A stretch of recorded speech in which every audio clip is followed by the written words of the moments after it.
Ben, are you ready to go? Ben says, yeah, big nodding yes. Yeah. Fiona, you excited? Fabulous. Gail, you pumped up and ready to go? All right, well, here we go. 6:35. Well, welcome to MVP Talks Influence. Woohoo is right. We're starting off with a big woohoo from Diana. You are in for a treat tonight. You get to be part of this action-packed, fun-filled evening. You will laugh. You will cry. Well, the crying is when I'm up here. And who am I? My name is Abraham George, and I get to be your master of ceremonies for tonight. And this is so exciting. We're talking about influence tonight.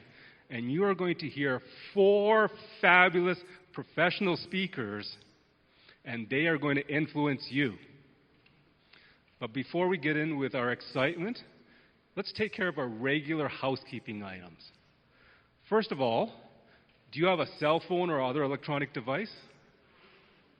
Vesna says no. She's saying no. You forgot. How are you going to survive? Up until last week, I was still living in 1983 and carrying a pager. So I invite you to take a moment right now, bring out your cell phones, wave it in the air like you just don't care. Gail's got it. And what should we do with our cell phones? Turn them on? Did you say turn them on? Fabulous. Go ahead. Turn the ringer up as loud as it'll go. We should download a ringtone. I know. How about applause? An applause ringtone. So that means when we have our speakers up here this evening, and you get a phone call from the babysitter saying that the house is on fire, you get to start the applause. How's that? And if somebody walks in late, you grab them and you tell them to turn their cell phones on. Secondly, our second housekeeping item, safety. Safety second, that's what I always say. If something happens in this building and we need to vacate, we will head straight out into the parking lot. We will meet out there. And you paid good money to be here. If this show gets interrupted, we will be out there, and if it's not raining, we will pick up from right where we left off, right in the parking lot. Diana is happy about that. And if it is raining, and you feel that you didn't get good value out of tonight, I will give you my personal guarantee. You won't get your money back. Awesome from over there. Fabulous. Third, bathrooms. Well, the closest one, let's see. We'll get a plant over here.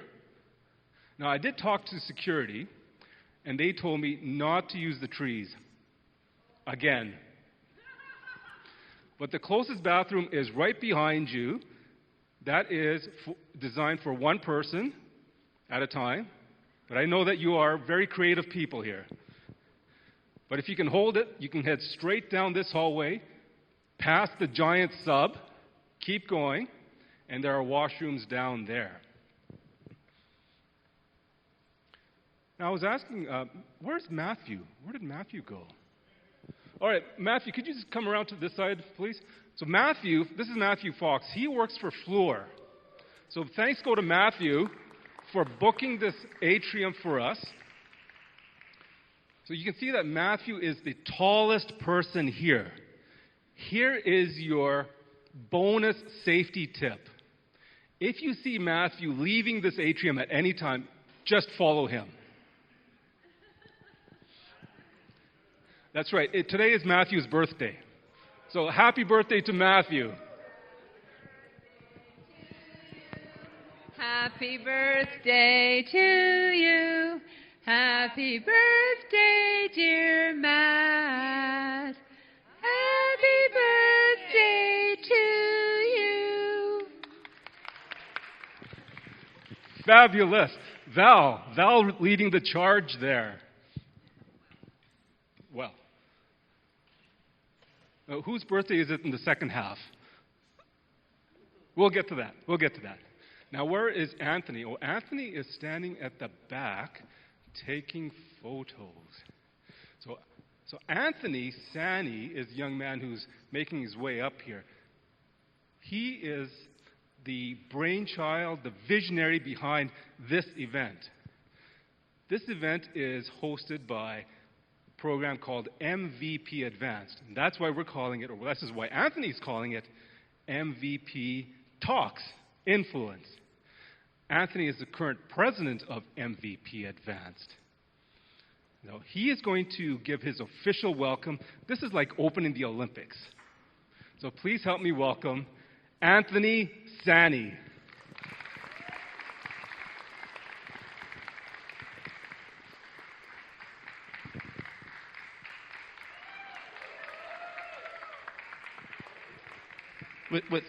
Without the flames, unfortunately. Thank you, everybody, for coming out. There's one skill that is essential, regardless of your goals, regardless of what you're trying to achieve, whether it's personal or professional. One skill. In HR, you could call it the ultimate transferable skill that will instantly increase the odds that you will achieve what you want. And that skill is none other than influence. Influence. We all need the ability to influence other people to achieve what we want in life. Interestingly, influence actually is related to the word influenza. So I guess going viral means something completely different now, doesn't it? But in some ways, that's how it feels when you have influence. It's like people catch something from you. There's a bug they get, and they want to do what you want them to do ethically, I believe. So this evening, we're going to hear from 4 professional speakers that will bring us different angles, different perspectives on not influenza, but on influence. We'll hear about delegation and how that impacts influence, about coaching, networking. If you live in Calgary, you know the power of networking. I remember when I got my first job here, a friend of mine who had been here for a while said, "Hey, how'd you get that job?" I said, "I was out in Ontario. I did an interview and they invited me over." He said, "That's not possible. In Calgary, you have to know someone to get a job." And it's all about your networks. And we're also going to hear about how to motivate the quiet workforce or introverts. So I welcome you to this event. Hopefully you can key in and get some really useful tips and tricks and techniques out of this. And it's going to be a great time. With that, I'd like to hand it back over to our MC, Abraham. Now, Abraham, I begged Abraham to be our MC this evening because I've seen what he can do in terms of his ability to weave a program together. And even though he has been banned from the trees at Floor, no, we're not perfect. Nobody's perfect. Let's cut him a break, right? But I really trust Abraham to help us get through this with as much fun. So give Abraham as much love and support as you can, and give all our speakers as much love and support as you can. Welcome to MVP Talks Influence. Okay.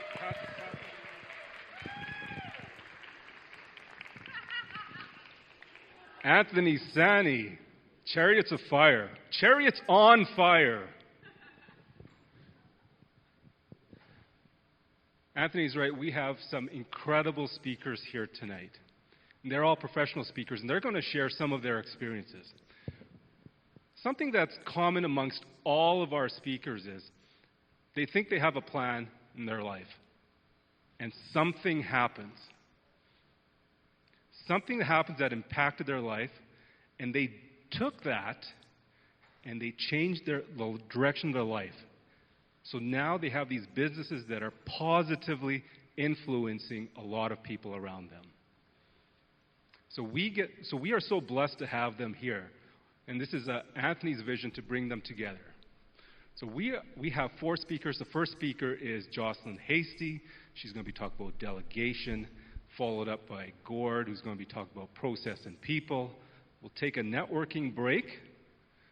Then after the networking break, we'll have Dave Burns talking about introverted people in the workplace, and then Russ Dantu talking about networking, the power of networking. And you can tell that all of these topics have something to do with influence. So you ready to rock and roll? Yeah. All right, so Jocelyn is our first presenter. And Jocelyn, I'll invite you to start making your way up here. And Randy, you're going to be doing something with the technology then? she is good to go. So I'm going to, why don't you stand here, then I can shake hands with you. All right. All right. So I've just delegated that to her. All right. Now, And he's a better delegator than me because I did it. she did do it. But here's what happened. Jocelyn did delegate a real MC to introduce her, but I locked him in the bathroom, so she's stuck with me now. So here we go. Jocelyn believes Mother Nature can provide us with some of the most valuable life lessons. She attributes much of her learning about leadership fundamentals to 25 years of training and showing Peruvian horses. Those are the best horses. Horses from Peruvia. Just 5 years ago, Jocelyn had a life-altering experience that caused her to reevaluate her career.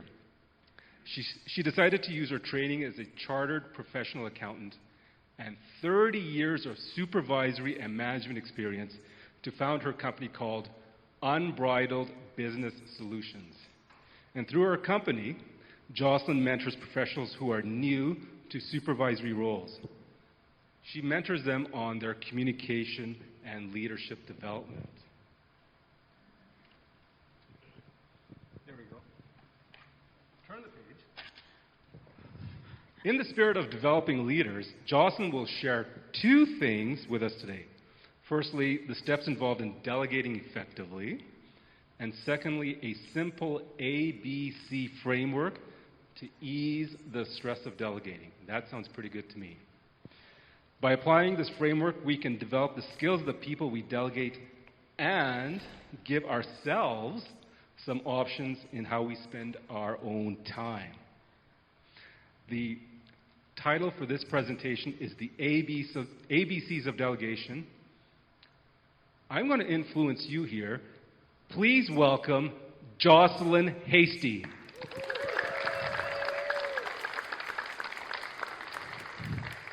Thank you, Abraham. What would happen if you won the lottery tomorrow? What would happen at work? What would happen at home?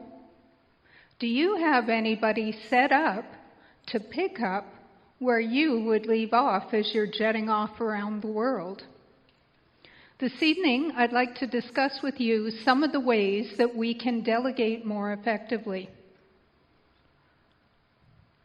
The reason I'm doing this is this. Apparently, I've got a little work to do this coming year, and I had best have my delegation skills tip-top in order to do what I have to do. Here's our agenda tonight. First of all, we're going to talk about the benefits of delegation, why we should bother.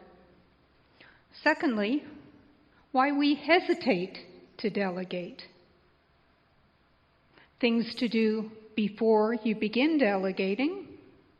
And I'm going to describe Peter McKay's 6 ways to delegate effectively and follow it up with my very own ABC delegation model. Have you ever heard anybody say, "Not my job"? Silos make it incredibly difficult for a team to work together and be productive. Not my job separates organizations into little silos where there's no communication. The executive team, and in this case, district, division, clubs, all have a tremendous amount of difficulty dealing with one another.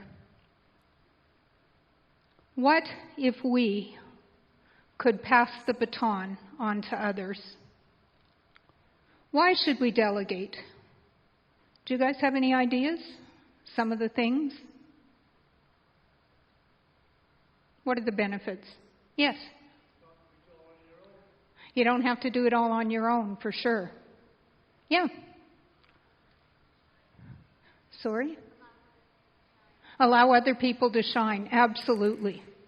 That's one thing I believe in the concept of leadership in general, 2 ways to lead. One is from the front, by leading by example. The other is behind, by knowing when you should step back and let other people step up. Delegation builds confidence. And I personally believe that that is also Toastmasters' biggest gift, is confidence. As people develop competence and techniques to speak better, they become more and more confident. What about building trust? Do you feel valued when somebody asks you to do something for them, especially if it's something new?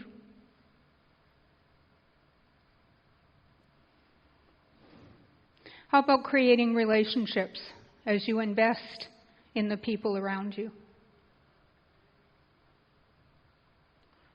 This is a quote that I absolutely love. It's by Peter MacKay, and it's the reason I began studying him. Comfort in delegating is the mark of a mature leader. So until you're comfortable enough to hand off the things that you do, you are more of a doer than a leader. Do you ever feel like this? Why do we hesitate to delegate? Emma. Fear of losing control, absolutely. Anything else? Not trusting others. Thinking that maybe no one else can do it as well as you can.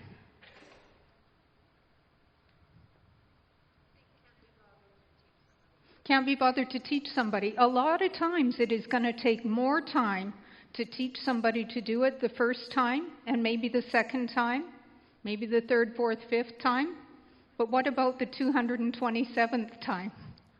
All of a sudden, that investment you made those first few times seems pretty reasonable. I also have examined my own little heart and soul. What about not wanting to share credit? Hate to admit it, but there have been times when that's been true for me. If it's my opportunity to shine, I don't want to share the credit with anybody else. So I invite you to look into your own little soul and examine if maybe that's happened to you once or twice. Before you begin, number 1, eliminate. Anthony has discussed that in a speech that he's done before, and I've experienced that at work where I took over a team and they were producing all kinds of reports every month. So what I told them to do was produce those reports, but don't mail any of them out until someone asks for them.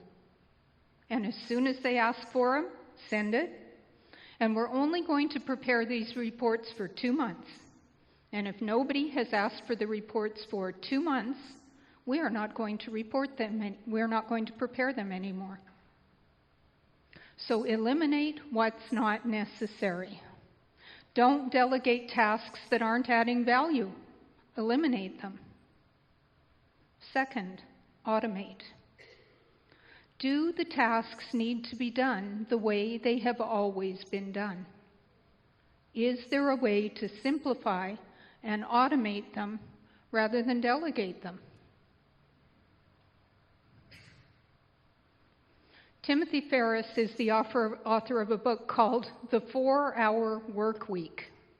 I invite you to look it up. It has some interesting ideas.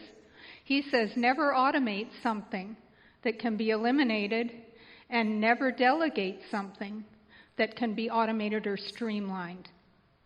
So before you begin delegating, eliminate and automate. And then we can start delegating.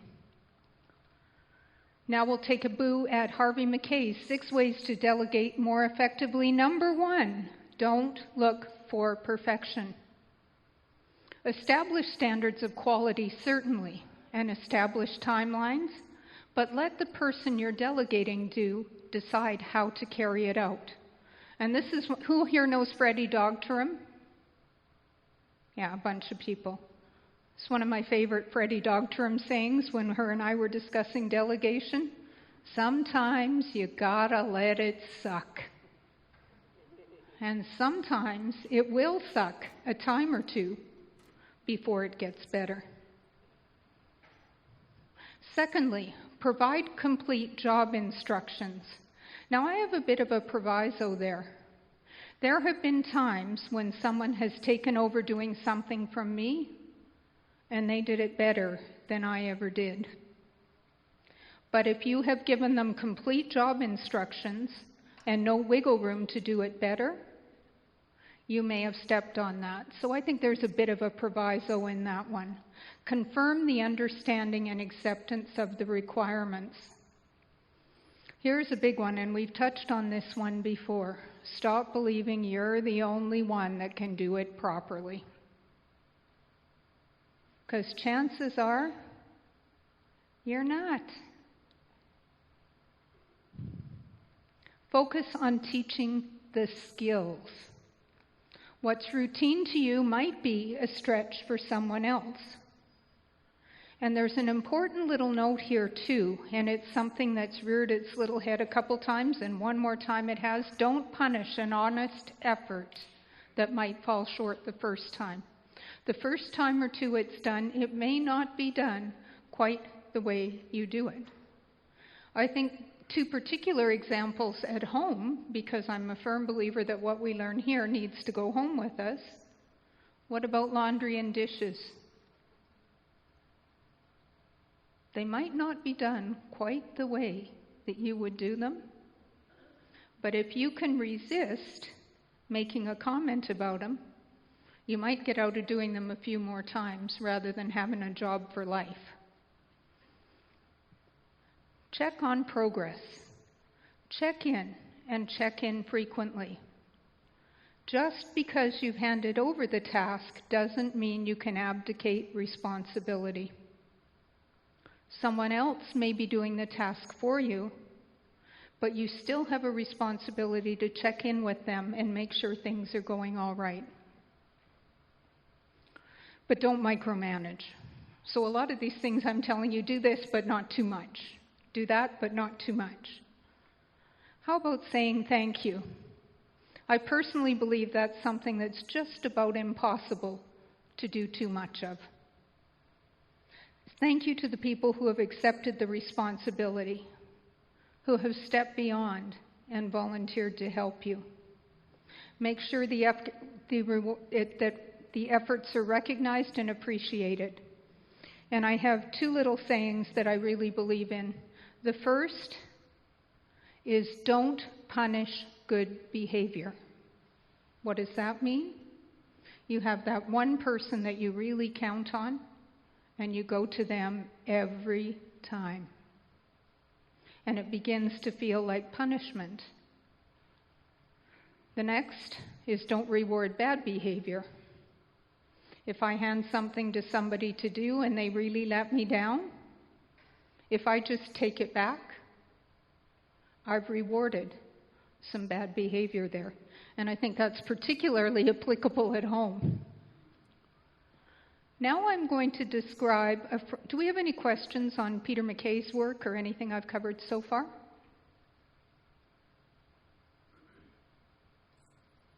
Oh, I must have done an outstanding job of covering that stuff. We'll now go on to my own ABC delegation model. And one thing that I've heard before is that you don't get to delegate any human resources tasks.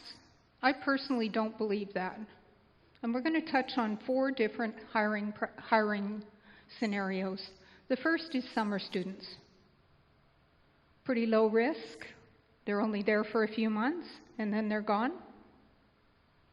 The second is temporary contractors. Perhaps somebody's filling in while someone else is on holidays. Again, pretty low risk. They're not there a long time. If they don't do a good job, they're not likely to do a whole bunch of damage. Third, technical specialists or senior contractors. Now, those people are important. And you might not be quite so willing to hand over delegation of selecting those people And finally, permanent staff that you're going to have to live with a long, long time. That's pretty scary too. Now let's pretend that we have a brand new team leader. And he is really good. He's showing tons of talent. He's educated, doesn't have the experience yet. But the potential is there, and we know it's there. So let's look at this guy who is going to help you as the manager, and he's the team lead, hire some people. I recommend that we take a look at this accountability model where we rank what we're delegating. So the level of responsibility that we're going to give to our team lead depends on the skill of the person we're delegating to. And we've already determined that this guy has potential, but not much experience. Secondly, the risks, and we've talked about that a little more. So the risks are, how long do we have to live with this person that we're hiring, and how influential are they going to be in our project or in our work? So I recommend an ABC model, and we're going to start with C and move to A. In level C, we're going to work on this together, every step of the way. How would that look in this process that we're doing, these interviews?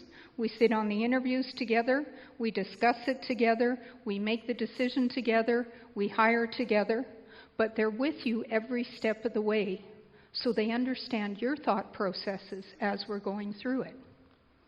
You proceed step by step on the activities we've agreed to, and we're going to have frequent meetings, tracking progress, decisions, activities. Next, we're level B. In level B, you've got the responsibility, but I want you to confirm the decisions with me before they're carried out. So I'm expecting you to come to me with your recommendations. But we're not going to move forward until we've discussed it together. Level A, it's your baby. But with that said, I want you to come to me when you have any issues, perhaps you need more resources, any roadblocks you've run into. I want to know when things are coming off the rails. But if nothing's coming off the rails, it's your baby. Proceed. So let's look at our hiring scenarios again. The summer students. How can we delegate for the summer students? What about the very first summer student that we're hiring? What level would we go then? Oh, I would guess a B, either a B or an A, depending on how much risk there is involved. Perhaps if what you're hiring is the president's offspring, you want to do it at a level B. But I think with the summer students, you can probably go either A or B. Temporary contractors. What do you think? A or B? Yeah, I think so too. How about technical specialists, senior contractors? Who says level B? Hands up. Couple say level B. Who says level C? Yeah, probably again on the first one you would go level C, but if this team leader is showing real promise, you might not leave it at C and you might change it at B pretty quickly because the skills have grown. So what again are our two things we look at? Skills and risk. What about permanent staff? That's a little scarier. I probably would leave that at level C most of the time until they really have demonstrated quite a bit of experience. But you see how, do you guys see how this can work then? And how you can begin things at level C? And the same person will have different ABC depending on the task and the risk associated with the task. So even if you really trust someone and some things are at level A, not everything will be at level A. And I had an experience where I lacked clarity with one of my area directors last year when I became a division director, I asked that person, can you please go and research a venue for our CLED? He did. Not only did he research the venue, but he booked it and he paid for it out of his own pocket. And we did not have any breakout rooms. Now we're in a bit of a pickle. Whose fault is that? Probably mine.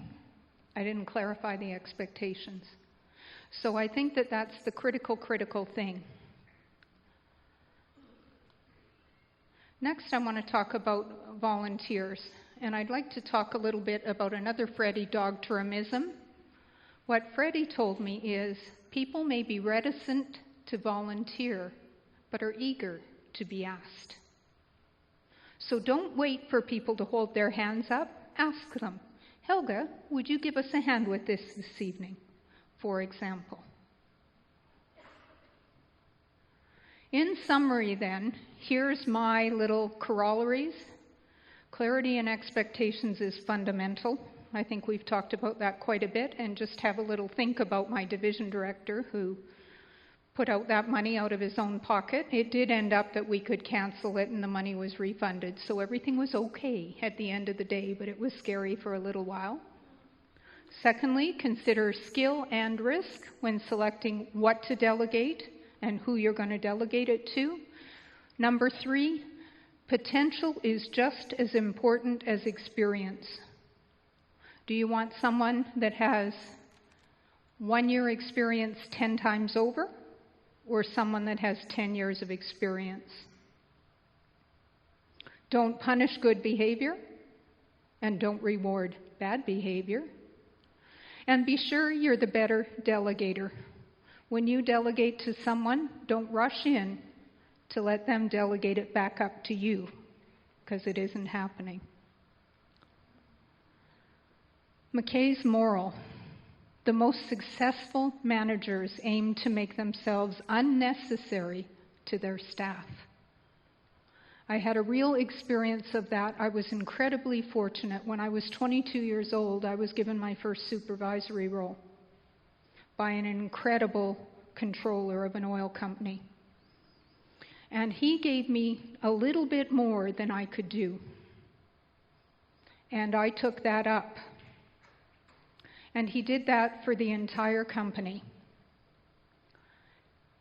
He was hit by a bus, literally. He was riding his bicycle on Highway 1A from Calgary to Cochrane. And an RV, one of the big diesel pushers, came by and hit him in the back of the head with the mirror. We didn't miss a step, because he had done a tremendous job of delegating to his staff, who had done a tremendous job of delegating on down the line. At age 22, I was dumb enough to think that every organization ran the way that one did. It took me about 10 years to realize just how lucky I was to have had that tremendous delegator to set an example for me so early in my career. So I challenge all of you to think about the things that you do every day that you just as soon delegate to someone else, and make that investment in those people. Thank you. Mr. MC.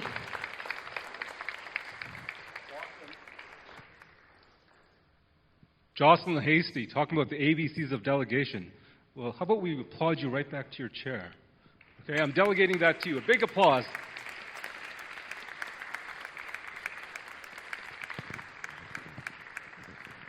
Thank you, Jocelyn. This is what I got out of it. Make sure that you're on the same page with the person that you're delegating to.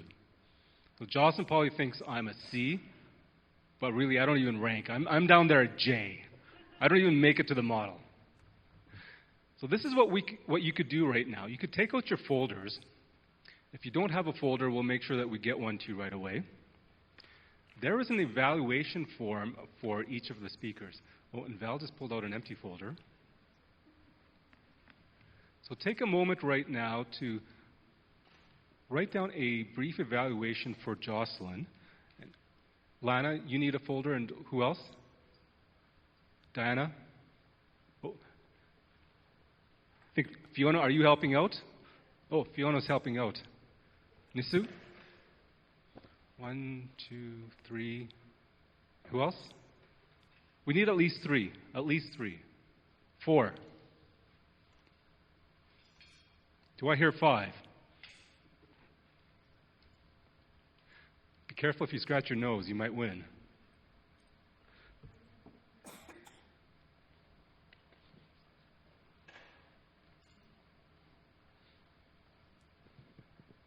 Love to hear thoughts from you. What else did you get out of this idea of delegation?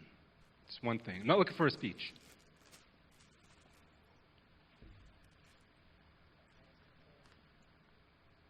Nobody wants to delegate. Oh, in the back, yes.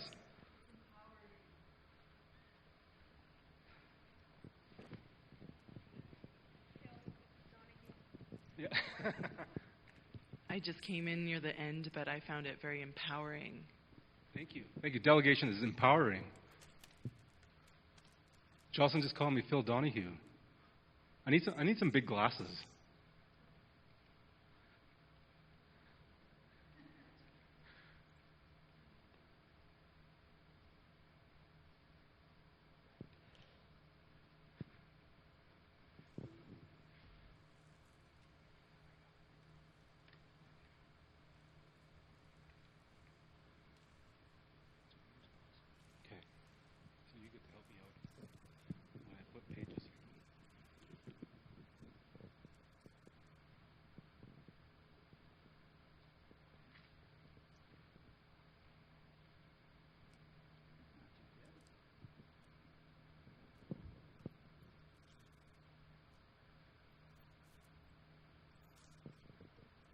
Well, we can see that the slides are quite clean.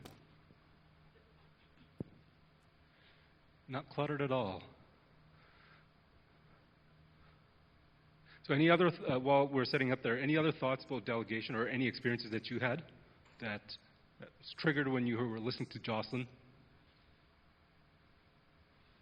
Oh, yes, in the middle there. Here's my Phil Donahue.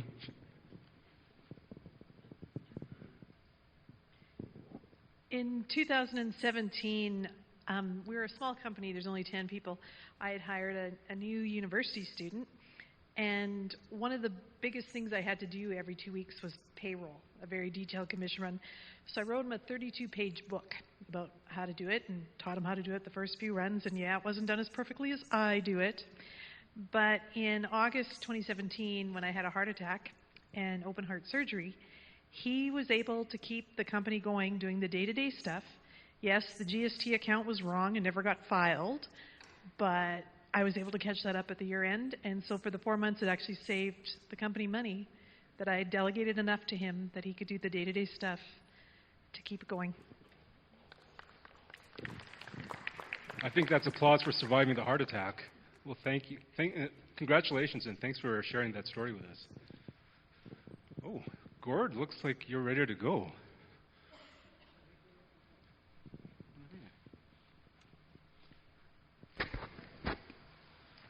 All right, our second presenter is Gord right here. Oh, you're still filling out the evaluation form? Sure. You want more time? Okay. If I'd known that, I would have really broken this laptop. How about one more minute?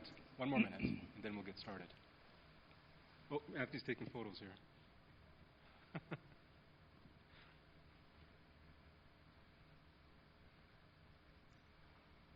Looks like there's a floor employee that's locked out over there. Oh, would you like to join us? We've got Subway.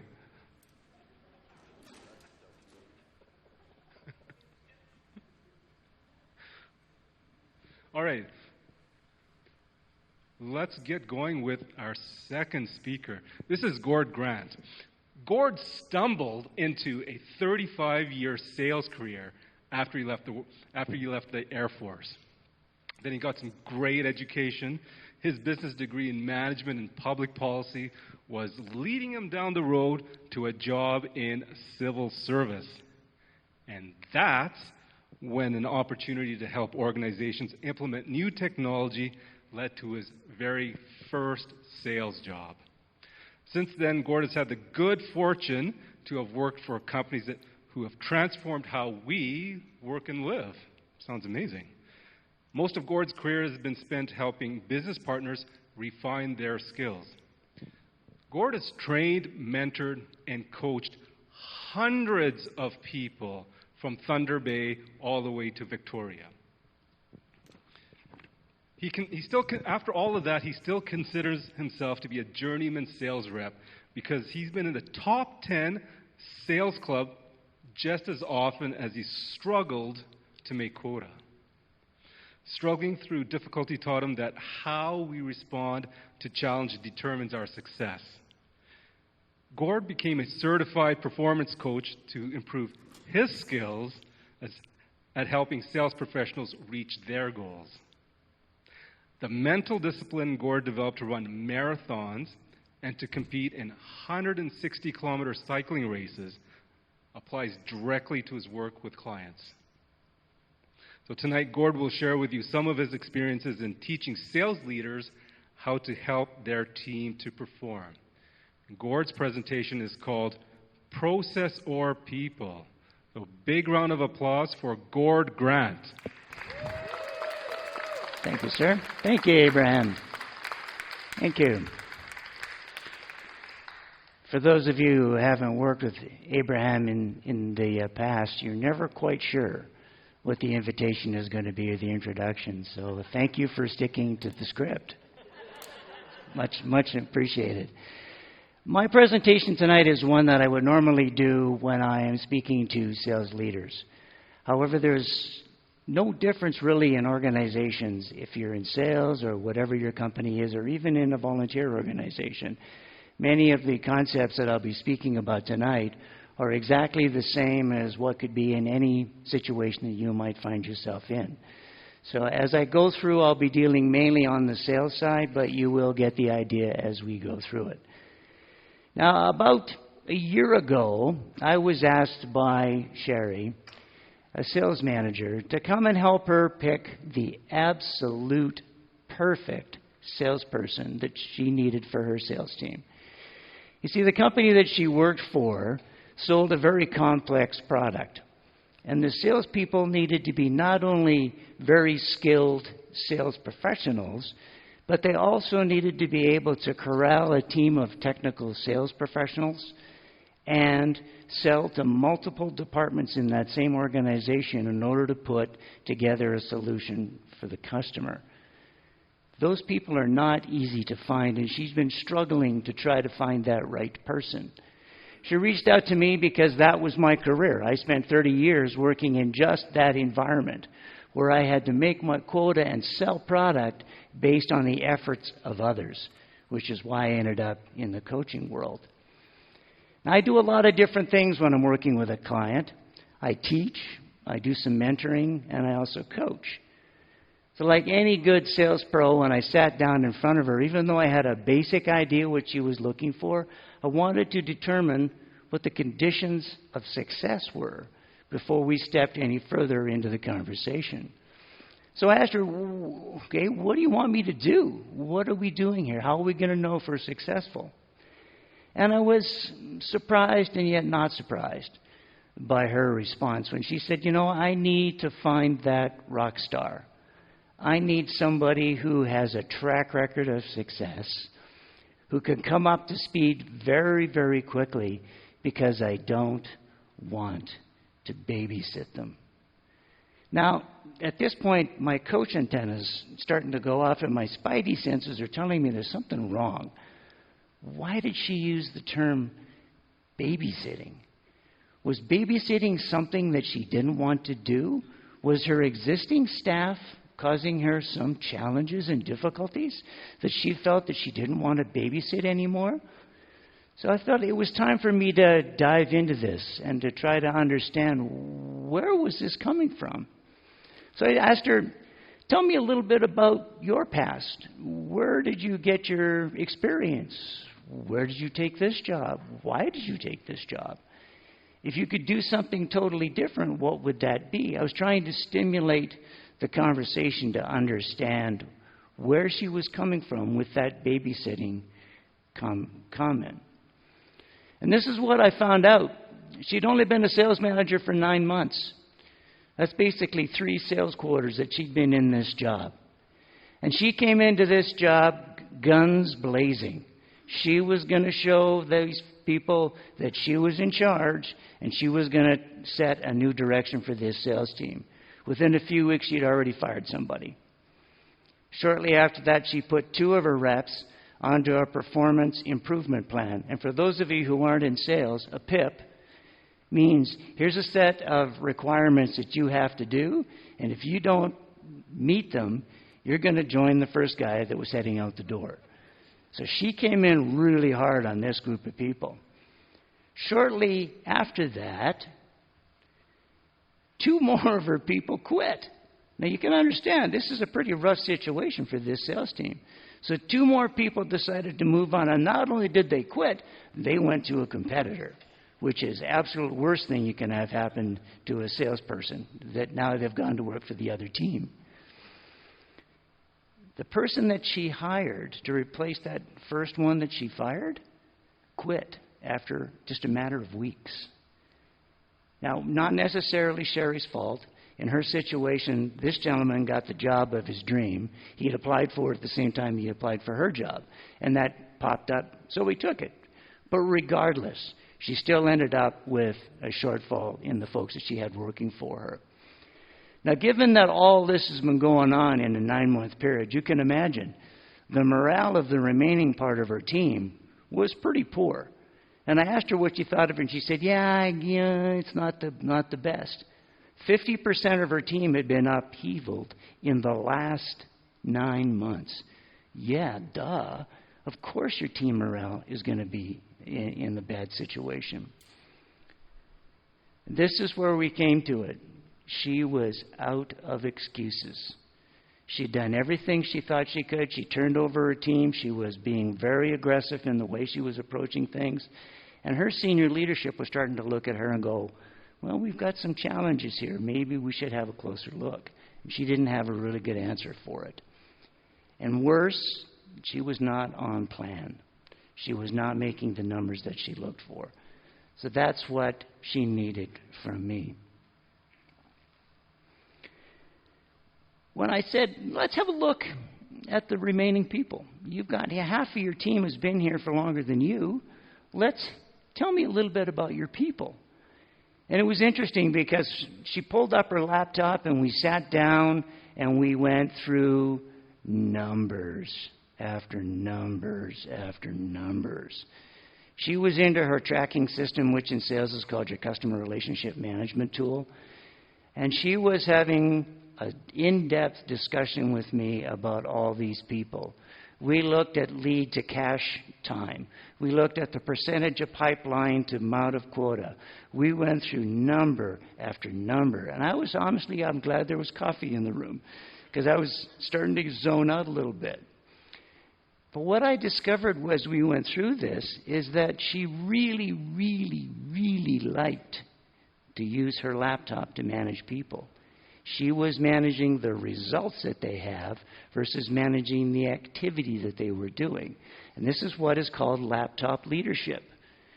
Her entire time was spent looking at her laptop and leading through that, which is not necessarily all that successful, but it seemed to be working in her world.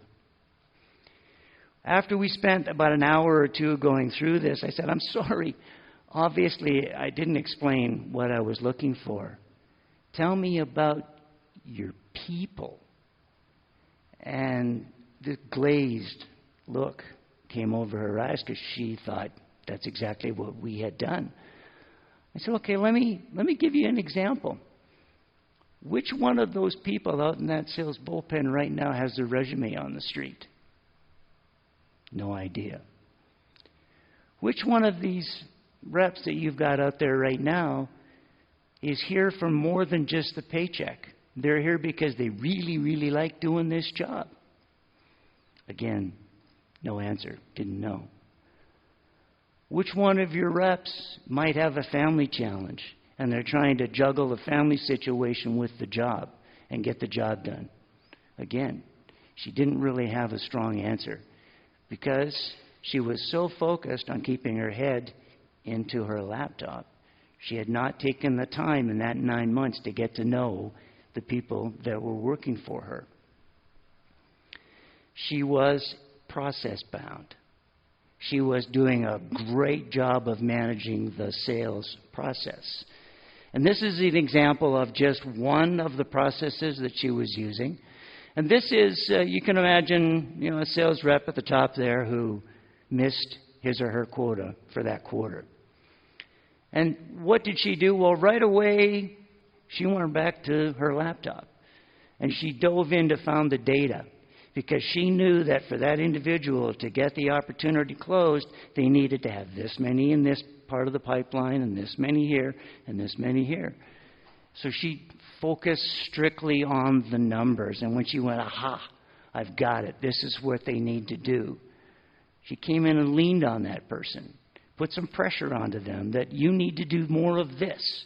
If you do more of this, you wouldn't be in this situation. Now, if you're a sales professional and you're not making your numbers, you're not making money. So trust me, this person is already stressed out. They know that they're not succeeding. They know that they're not doing what they want to do. Adding more pressure to it isn't necessarily going to solve the problem, especially if what they're doing is they think is doing the right thing. So what do? Well, when you apply pressure on one thing, typically that pressure squirts out somewhere else. And that happens. These sales reps who are now challenged to get their numbers and get pushed ahead start to put the pressure on the client. And they start leaning on the client. I need the business. I got to get it or I'm out of here. Well, in this environment where you're spending a long time developing trust with the client, what do you do when all of a sudden you're obviously in it for your own interest instead of for the interest of the client? And things tend to slow down.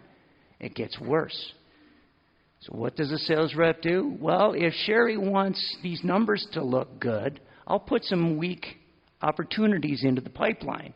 I'll just feed the numbers to keep her happy because I got to fight to hold my job for as long as I can.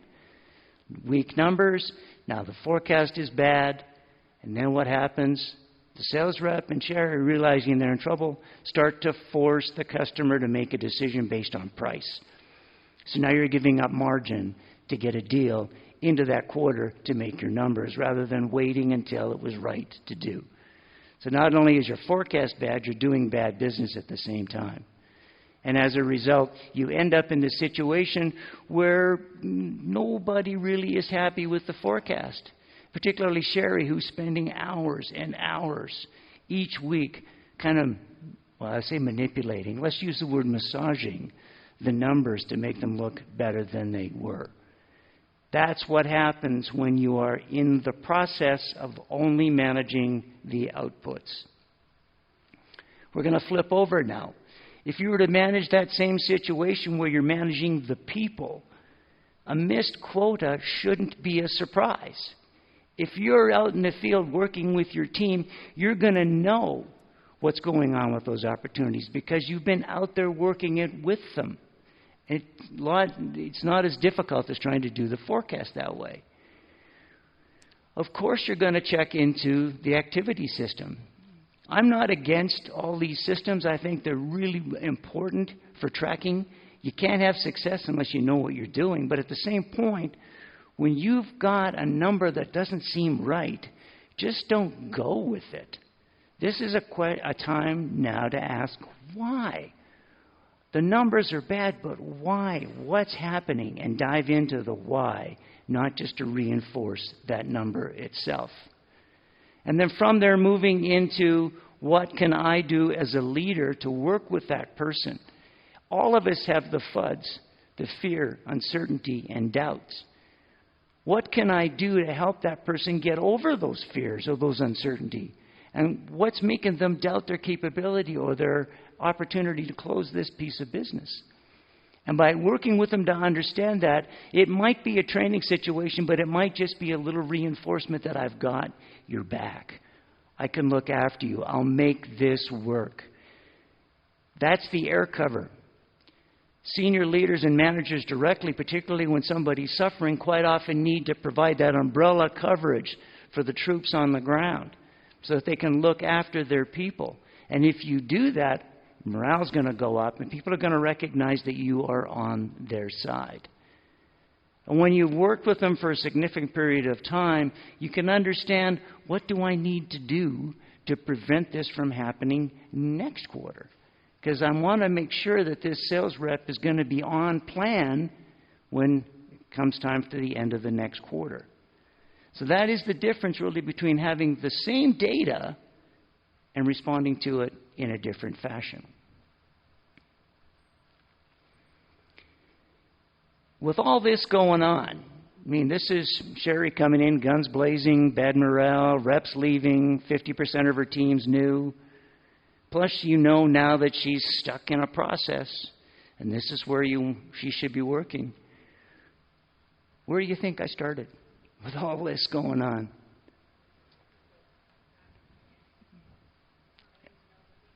Back, okay, knowing the people, yeah. Lots of good reasons, but I went right back to what she hired me to do. I was brought onto that account to help her find that magic salesperson.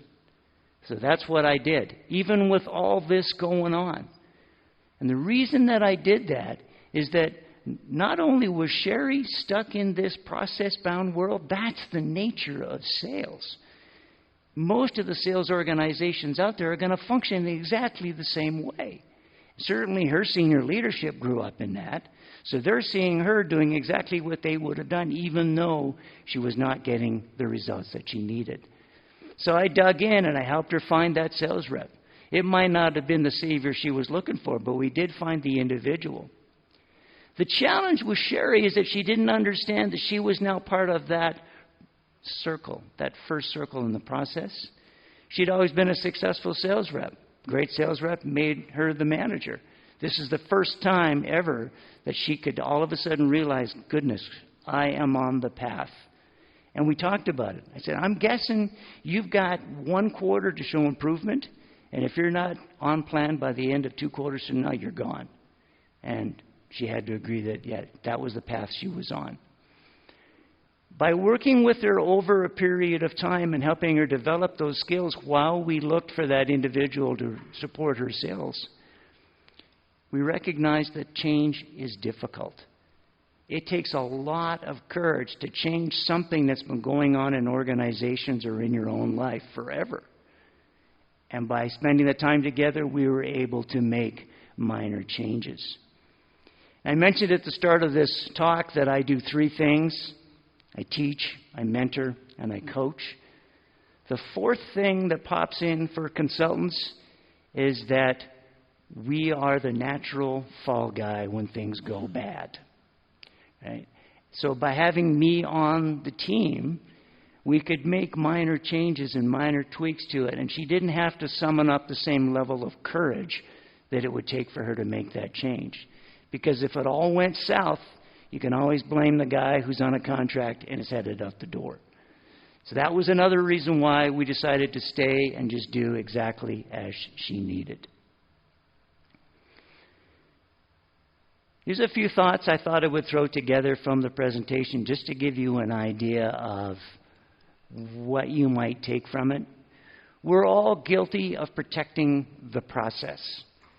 It's not uncommon for us to religiously adhere to a bad process because it's the one we've been given and it's the one we know, and gosh darn it, I'm going to stick with it, right? Rather than make a change and do something different.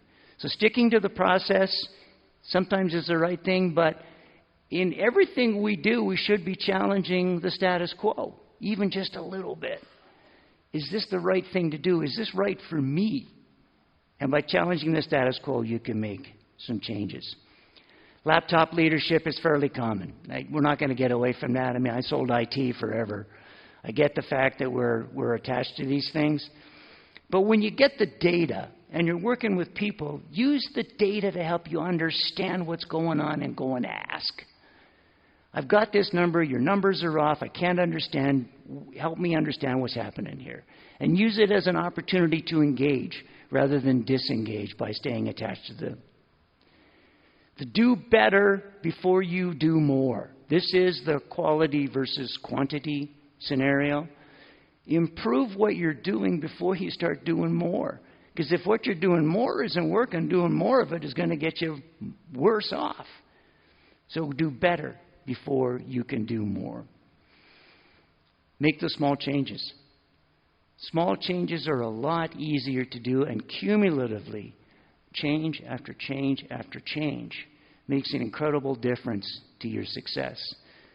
As a runner and a cyclist and hopefully soon to be triathlete, you learn that each time you're in the pool, you're on a bike, you're on a run, that you can't just run the whole distance the first time. You have to put a little bit of effort in over and over again. And pretty soon, you're doing the distances. You've run your marathons. You've run the big bikes. But you can't do it the first time out. As I say, you can't eat the elephant with one bite. And as a leader, you can't control the results. We like to think we can.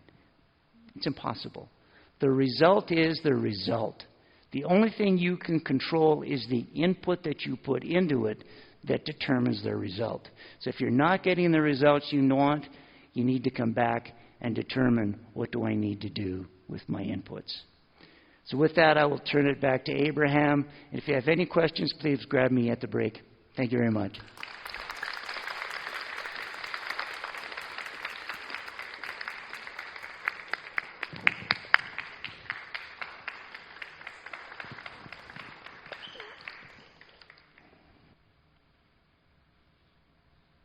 All right, Gord Grant, let's applaud him right back to his chair. Coach Gord.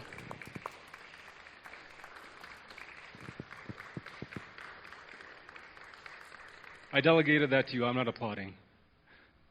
So this is what I got out of it. Gord says no to laptop leadership. It sounds like you need a lot of brains for that. And thankfully, I don't have that problem. So take a moment right now and give Gord your comments. And while you're doing that, I'll invite you to share anything that you picked up from Gord's presentation on process or people.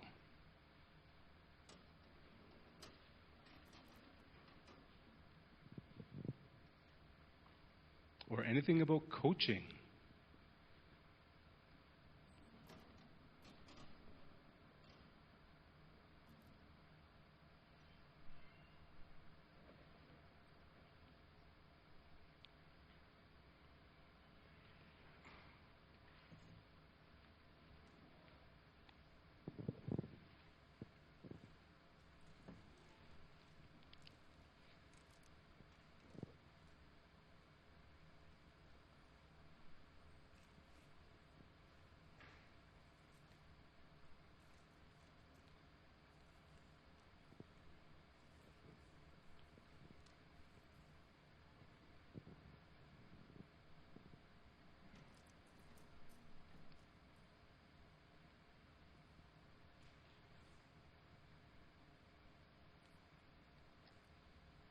So another minute.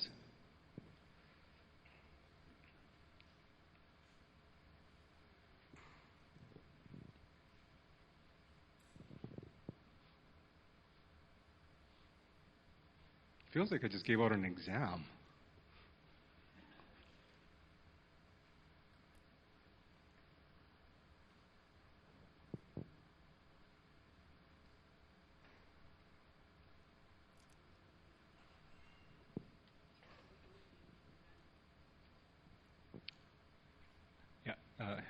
Emma's asking, what do you do with them when you're done? Just hang on to them for now. We'll give you an announcement later.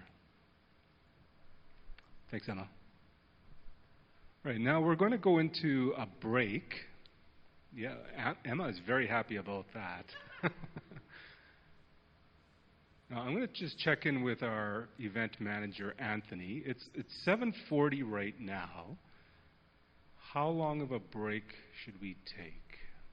However long enough to help us end on time. Yeah, Emma says what? However long enough we need to help us still end on time. How about we However short enough we need to help us end on time. how about we reconvene at 8 o'clock? And that should give you enough time to go get some food, find your favorite bathroom.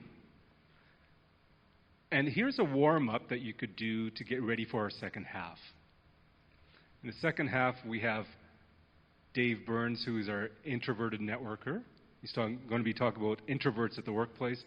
And then Russ will be talking about the power of networking. He's going to give lots of tips.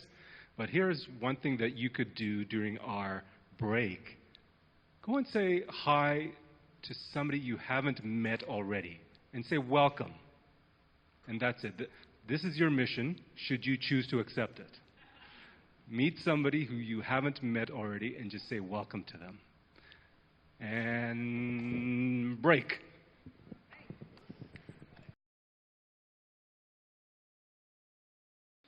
Okay, most of us are back in the room here. Hey, looks like you're ready for you're here for the long run, aren't you? Yeah, absolutely. Pardon me?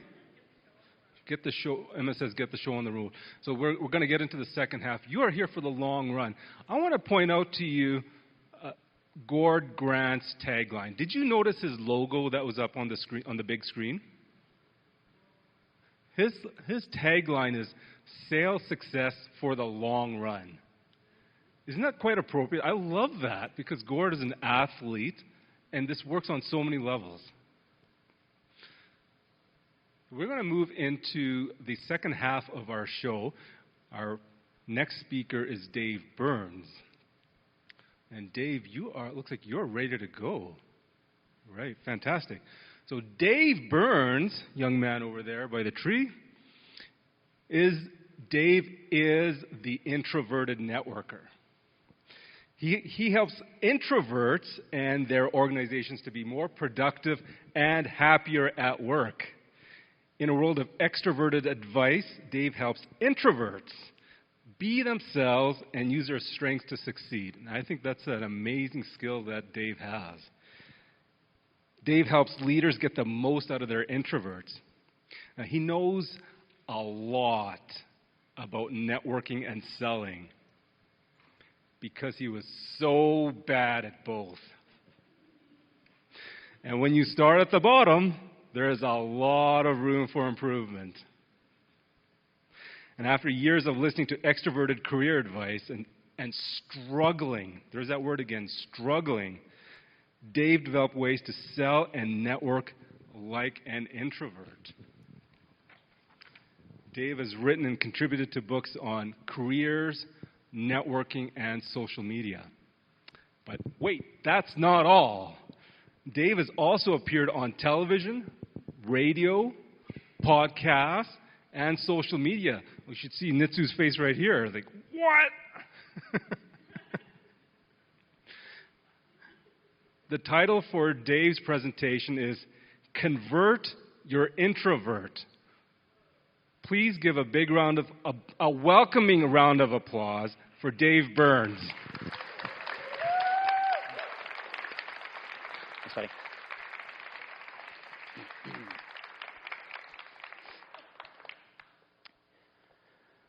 I spent a large portion of my adult life being really terrible at networking. And a lot of this came down to my attitude towards networking. Back then, a lot of the advice was aimed at extroverts, but I didn't know what an extrovert or an introvert was at that time. I just thought there was something wrong with me. I couldn't do it. And so this affected me whether I was inside a job, trying to meet strangers as part of my job, or whether I was trying to get to the next job. I really didn't know how to network. So fast forward, about 10 years ago, I had my first corporate job in Calgary. I was working in oil and gas, as every new immigrant does, I think, and things changed pretty quickly. there was a reorganization within the organization. I no longer had a boss, and I was pretty much just shoved off into an office and told, we'll sort it out soon, but I was in semi-retirement. Not a really good place for someone who's in their early 30s trying to make a mark and trying to get their career going. So I went back to what I always did. I started sending out applications online and hearing nothing back and wondering what I was doing wrong.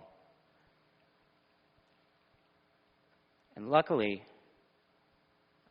within that, I made one of those social gaffes that normally a good Canadian shouldn't do for starters, but might set you back. But this one actually worked for me. What happened, I was at rugby practice, I was having a beer after training, and my buddy Dave came up to me and said, how's work? Now, as a good Canadian, you should just say, yeah, it's good, thanks.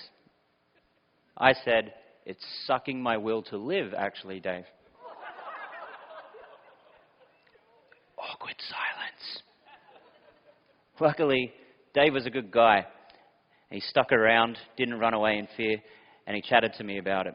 And the other good thing was, Dave is actually a good networker. So within a week, I was sitting down for a coffee with the hiring manager of my dream job. Now, Ed said he couldn't get me a job, couldn't just hand me a job. But what he did do is he filled in the blanks that I wasn't hearing about when I was just sending off applications. He told me what my experience could get me. He basically told me that I was good enough and I was in the hunt and what I could do. And that took away a lot of that feeling of loneliness and hopelessness when I didn't know what I was doing wrong. The other thing that these two gentlemen did is they gave me a lesson about what real networking is. And what I learned is networking is about helping others, about giving value before you ask for value. And it was that realization, that lesson that those two gentlemen gave me that completely flipped the switch on how I approached networking, selling myself, and really led to getting a lot of momentum and moving my career around that. But why am I standing up here telling you about introversion? What does it matter? What does it matter in the workplace? Well, we've got to understand people are different, not broken. Those quiet people out there just do things differently. And if we don't understand extroverts and extroverts don't understand us, we're going to have an unhappy workplace. So what can we do about that? If you're an introverted professional, we'll talk about how to get you ahead. If you're a leader, we'll talk about how you can help your introverts do better at work, which is in turn going to help you. So what we're going to cover how extrovert and introvert brains are different. We're going to look at what being an introverted professional is and how to excel in the workplace. And then we'll talk about leading introverts and helping them do better. Now, if you're wondering where you sit or you've started to box yourself in, let's get a few things clear. Introversion and extroversion are not these perfect points on a compass. There is no such thing as a perfect introvert, and there's no such thing as a perfect extrovert. The Abraham's pretty close.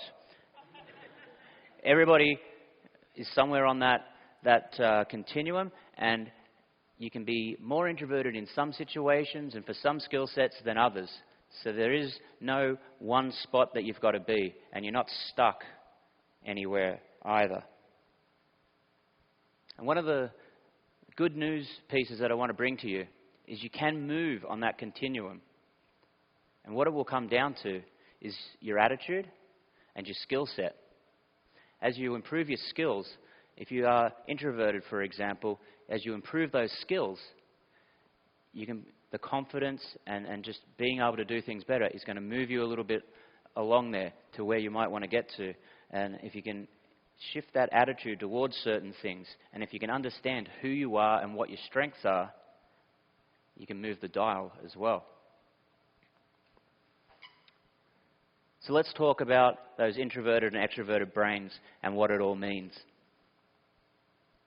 My favorite explanation or definition of what an introvert is where we get our energy from. So extroverts over here get their energy from interacting, from people. An introvert is going to get their energy by solitude and reflection. So if we can look after where we get our energy from, already you're starting to shift things. An important thing to note as well, shyness isn't the same as introversion. Introversion is these things, where you get your energy, how you're affected. Shyness is fear of social judgment. And you might find that a lot of introverted people might be shy as well, but there is no such thing as a definitive link between it. And on the flip side, you can be a shy extrovert. Imagine being energized by people with being too scared to actually talk to anybody. I'll take my spot over here on the introvert scale than that. Now, another definition is stimulation. Basically what I'm talking about this is any inputs that are coming in, noise, light, conversation, ideas, anything that's producing an input into your brain is going to be handled differently. An extrovert can take a lot more stimulation. They've done research on this, they've done tests. They can even tell by doing this whether a baby's going to grow up to be an introvert or an extrovert. And it's all about that stimulation. So an introvert can't take as much. That's why you'll probably find your introvert in the office off in a corner hiding behind a plant during the social. They're getting overstimulated. They need a bit more quiet. And thirdly, it's how we process information. You may have noticed extroverts tend to process information out loud. An introvert does it internally. And one of the things is, though, they've mapped the brain and they've watched as information's come in. And the information gets to the decision-making parts of a brain in an extrovert faster than it does an introvert. We actually have a longer path to get that information in. So what this means is an introvert is going to take longer. It's just part of who they are. But you've got to also understand, an introvert is not just going to spit out the first thing they think of. They're going to process it. They're going to go through, and that's going to be their expectation. Then you've got an extrovert over here that is thinking out loud, working their way through it. I used to call this say everything you think disease. I was a bit intolerant at my workplace sometimes for people that just constantly said everything that was crazy obvious to me.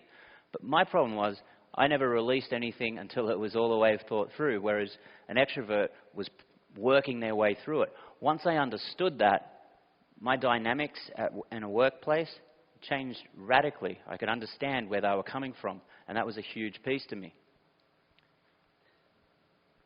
Now let's have a quick look at the strengths of introverts. If you are on that side, or if you're a leader, knowing the strengths of introverted people is going to help you appreciate them and work better, get better results out of them. So the first one is listening. This probably isn't a huge surprise when you've seen all those quiet people not saying anything at a party or at a networking event. But think about today's world. Today's world is noisier than it's ever been. Listening is an important skill because most people don't do it too well. Yeah, we have surpassed the goldfish. We have a shorter attention span than goldfish these days with our phones and everything like that. So if you can actually listen, you're an asset to an organization. Think about it. You listen to the clients. You can listen to the problems. You're naturally geared towards that. This is not something that should be thought of as a negative. This should be a positive. And the second one is focus. And again, we're in that distracted world. We are not doing very well with focusing. We've got all these distractions. But what an introvert naturally likes to do is dive deeply into a subject. Go deep, work on it, and they'll get answers that maybe someone that can't focus for that long might come back with. So this is, again, another important piece. And if you are introverted, this should be a strength that you foster because to me, you're a valuable asset if you can stick with something longer and work your way through it. You're going to come up with different answers than different people. Now, relationship building is actually a skill. You might think introverts don't have friends. How can they be relationship builders? But what introverts tend to do is build fewer but deeper relationships. So they will really double down, really get to know people. So if you were talking about in a work situation, getting to know clients or something similar to that, they are going to go the extra mile. They're going to really know. An extrovert has a great advantage, and they're going to know everybody. They would know everybody in this room and all about them, whereas an introvert can really go deep in those relationships and build really strong ones. And the final one is composure. So if things are getting crazy, there's stress, typically an introvert's going to maintain that composure and be able to stay calm, which is great. Our poison chalice as an introvert is we're not always the most emotional. We don't give enough, so we can be thought to be a little stuck up or aloof. But really, it's just us warming up, getting where we need to be. So let's talk about excelling in the workplace as that introverted professional. As I mentioned before, the world is noisier than ever. We have tens of thousands of messages bombarding our brains every day, trying to get in here. Now, on top of traditional advertising and things like that, we've got the internet now, we've got social media. Everybody's yelling for attention. So if you are an introvert or on that quiet side, trying to yell over the noise is not going to be effective for you. It's going to take your energy away, and it's not going to be in your strength zone. So what can we do differently? Now, this is regular networking advice. And there might not be anything wrong with it. This is the advice I grew up with. But if you're introverted and this doesn't suit your style, you're going to run out of gas. And you're going to get a bad attitude towards networking like I once had. Can you knock on doors? Who answers the door anymore? That's a bit of a problem. Develop an elevator pitch. What do? Do I stand in the elevator and pitch people? I did not understand this advice. Without the context, none of this works. Can you go to events? Well, that's what I did. Back when I was struggling at that time in my career, I just started going to events. And I remember, it's crystal clear in my mind. I'm at this event, I stick my hand out, I say, "Hi, I'm Dave," and I give my best elevator pitch. It went something along the lines of, I help organizations take complex ideas and break them down into simple concepts. And Terry goes, "Hi, I'm Terry. I own an IT consulting company. I don't have any employees." Awkward silence. Terry couldn't help me, and I couldn't help Terry. And the fact was, I was in the wrong room. And that was the problem. Our intentions were both good. We'd love to have helped each other in some way. I was in the wrong room because I'd ran out and gone to an event, but I hadn't found the right event. So the really important thing here is you need to know who and where they are, or all the effort in the world isn't going to get you anywhere. This image is a bit of a breakdown of how people really get hired. Now, if you're just reading online, the best way to get hired, you're probably going to see you need to post online, technology, tracking systems, blah, blah, blah. The robots will pick you perfectly and all that jazz. Those articles are mainly written by Indeed and Monster and the other online job boards. But really, this is how things work, which again is showing how important it is to network, even if you are an introvert. If you can put yourself in the shoes of an employer, this makes a lot of sense. What's easier, hiring someone from your own company or on a recommendation from your network, or spending money, time, engaging HR to get a job post filled, to get it out to the public and all that? It's going to be a lot cheaper down here than it is up here. And finally, the trust factor. Getting hired internally or externally is all about trust. Now, down the bottom, you can talk to their manager, their colleagues. You know them. Or you know someone that knows them. Up the top, you spend most of the interview trying to work out, are they lying on their resume? Did they do any of these things? It's not a high trust factor. And trust is so important. And that's why, despite all this technology, networking is more important than ever in this world. So you have to start with a target. You have to take that energy and those efforts and be really focused with it. So what do we need to do? Work out who can hire you. Not in a general sense. What is the job title of the person that can hire you? Get super focused on who they are. Most people's network, if I was to get into your LinkedIn profile, for example, I would bet that most of it are friends, colleagues, basically what I would describe as people who cannot hire you. So we need to get focused. We need to get in the right room with people. Now, these people that I just mentioned, colleagues, friends, ex-colleagues, they can help. You might want to go over to a new industry. You might want to get into a company. These people are here. How can you expand that sphere of influence so when there's an opportunity, they can tell you? And then finally, as I was taught, who can you help? You start helping people, they start caring about you. Now, where can you build your network? Obviously, work is a good spot, and it's pretty obvious. You would think it would be pretty obvious, work. But are there people that could move your career forward that don't even know who you are in your organization? How can we work on that? Volunteer organizations. How can you get in the room with the right kind of people? Following that, can you go to events? Can you go to industry events? Again, the right room, not one that I would pick. And then you've got online. Can you use LinkedIn to find those people? Can you get in front of the people that can actually hire you? Start that connection. Now quickly, let's talk about how to lead introverts. What are the benefits to that? This is my impression of a salesperson back in the day, used car salesman. This is what I thought about networking as well. But there was a study that took all these studies about are extroverts the best salespeople? And they did their own work as well. And what did they find? It wasn't extroverts, but it wasn't introverts either. Those strengths weren't enough. Who it was the people that were right in the middle. They could take the strengths from over here and the strengths from over here and marry them up. And so whether you're an extrovert or an introvert, you're going to need to stretch.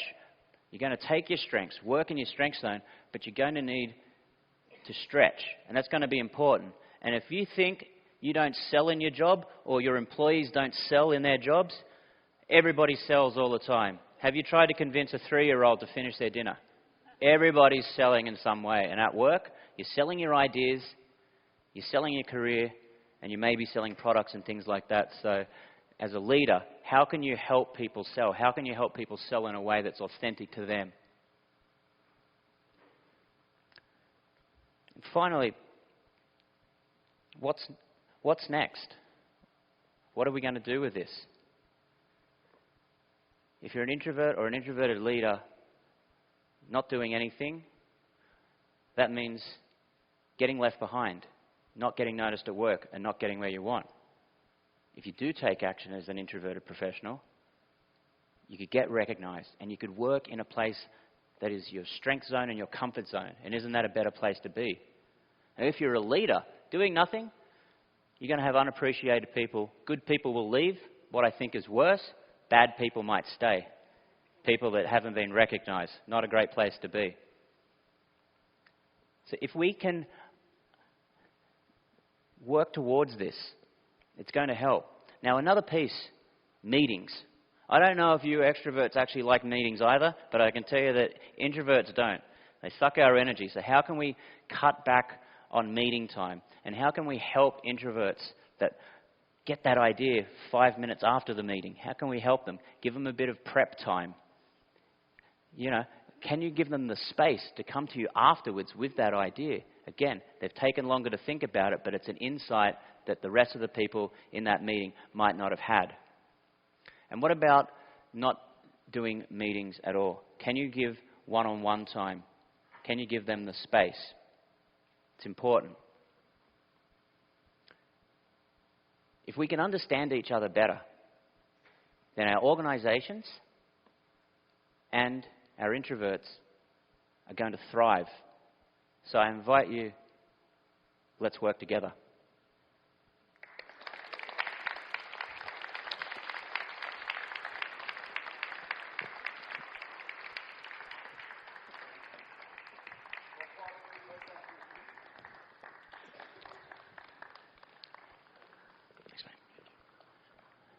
Dave talking about introverts at work. And this is what I got out of it. I might be, when I was reflecting on what Dave said, what if I'm right here in the middle, right between the extroverts and the introverts? If I'm right here in the middle, I'm probably the one who takes the weaknesses of both and just combines them right here. That's me. So Dave, thanks so much for telling us a little bit about introverts and how we can work with introverts at work. Let's take a moment right now and give Dave some feedback on that feedback form.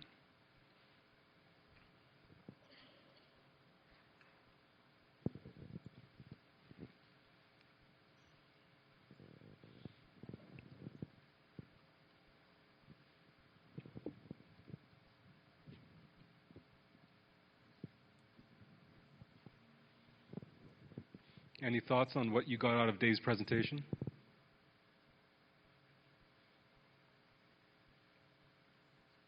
You're either focused, introverted, or shy.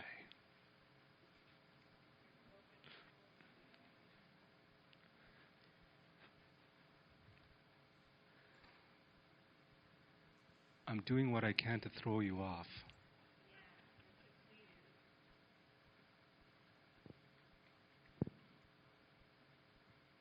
Oh, Jocelyn.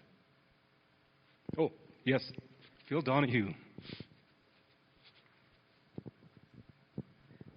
As an extrovert, I had experience working with introverts, and one thing I used to do was talk to them about the fact that what would happen in meetings is, because I'm an extrovert, I would do exactly what Dave said, and I would be making my decision while we were having the meeting. And those good little introverts would run off, and they would do all the work. And then I'd say, I've decided how we should do that. And they'd already put 2 days in doing all the work. So I learned to just say, I'm an extrovert and I think out loud, and I will let you know when it's a decision rather than the decision-making process. But when you can talk about that, it makes pardon me, it makes the process much easier. Thanks for sharing that, Jocelyn. Looks like our next speaker is ready to go.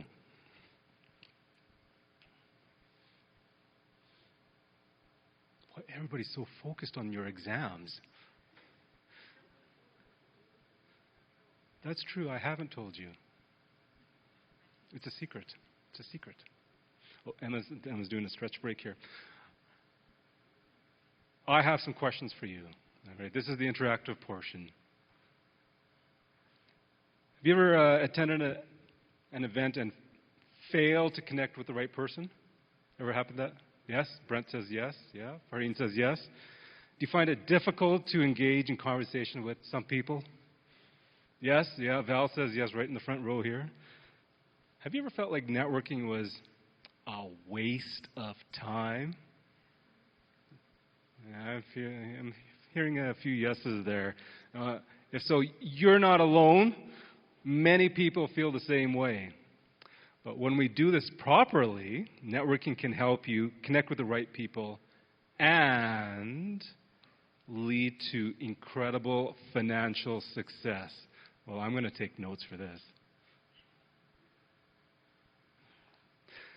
Learning to work the room with confidence and make a positive impact with each other with each encounter is the key to networking success.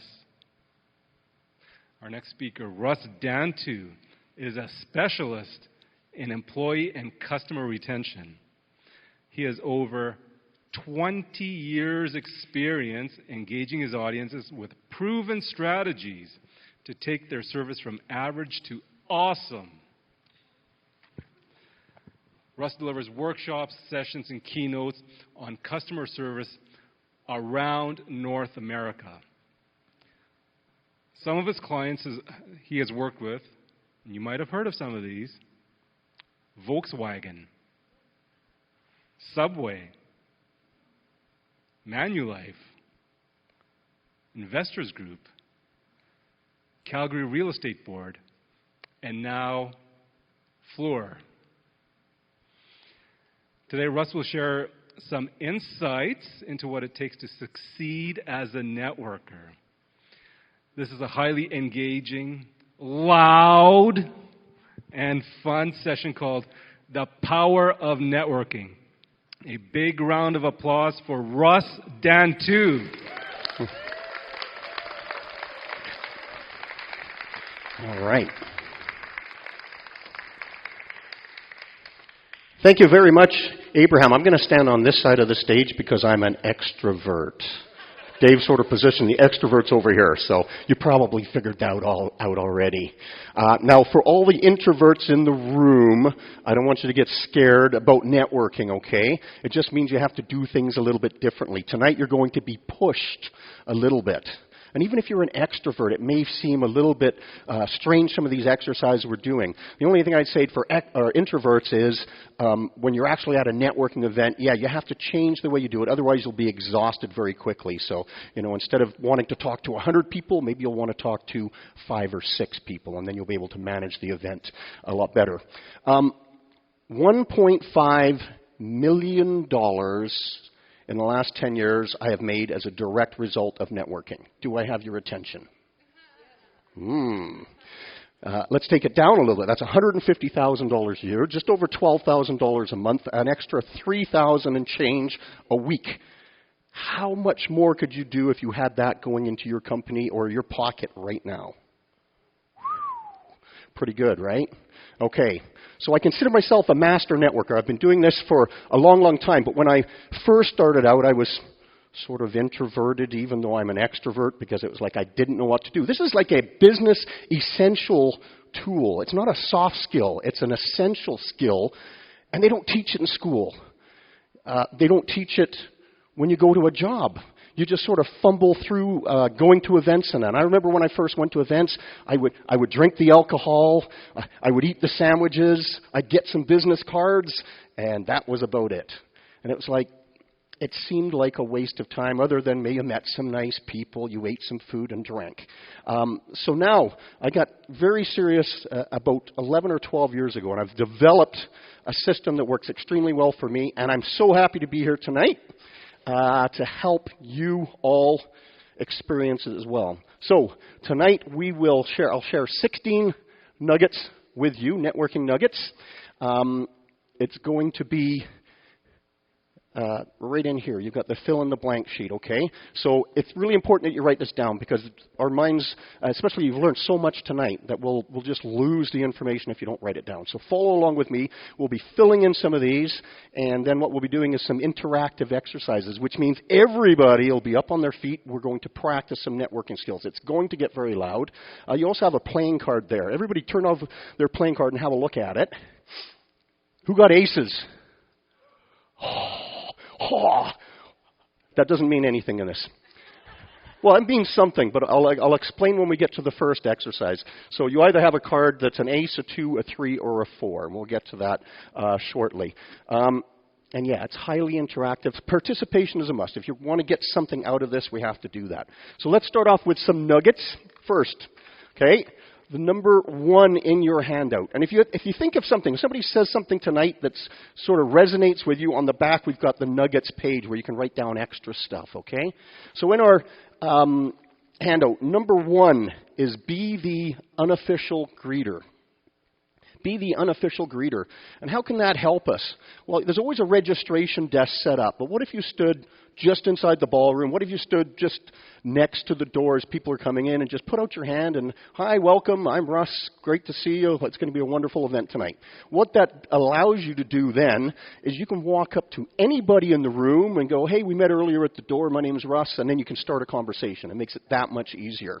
And nobody's going to not shake your hand or give you a fist pump or a smile as long as you're genuine doing that, okay? Number 2, once you're in the facility, look for individuals sitting or standing alone. Quite often these will be introverts because they've been forced to go to a networking event. They don't want to be there, so they find a table in a corner or against the wall.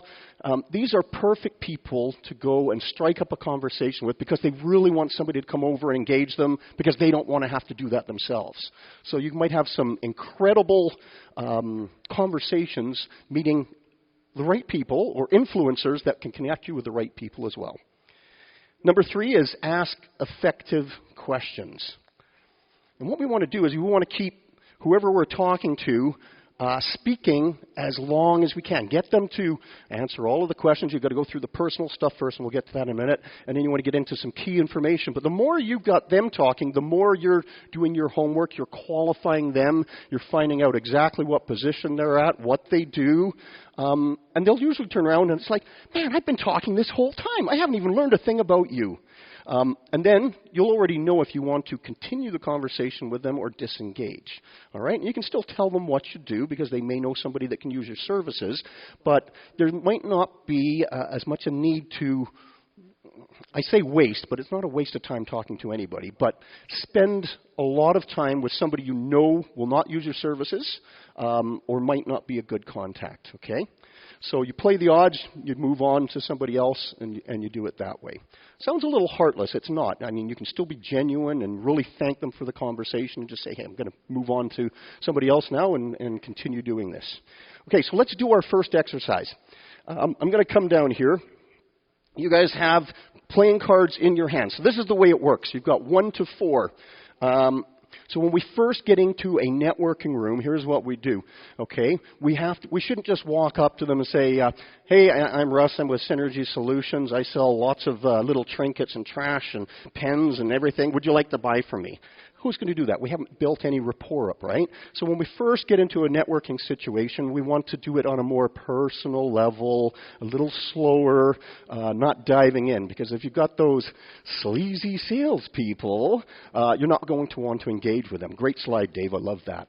All right, so here's what we're going to do. If you have a 1, a 2, a 3, or a 4 on your card, you are going to get up. We're going to do this for 3 minutes. And I want you to take your card, stand in front of somebody else, and there's 6 questions up here. This is more personal questions.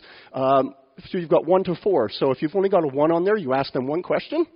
They answer. And then if they've got a 4, they ask you 4 questions. And you answer. Then you switch cards, find a new partner. Everybody clear on that concept? No? Okay. So what number do you have? You have a 3. Val has a 4. If you two were to get together, you're going to ask Val 3 questions. She's going to answer it. She's then going to ask you 4 questions. You're going to answer it. You switch cards, find a new partner. Perfect? Everybody okay with that? Okay. So introverts, push yourselves a little bit harder. Extroverts, have fun with it. You have 3 minutes starting now.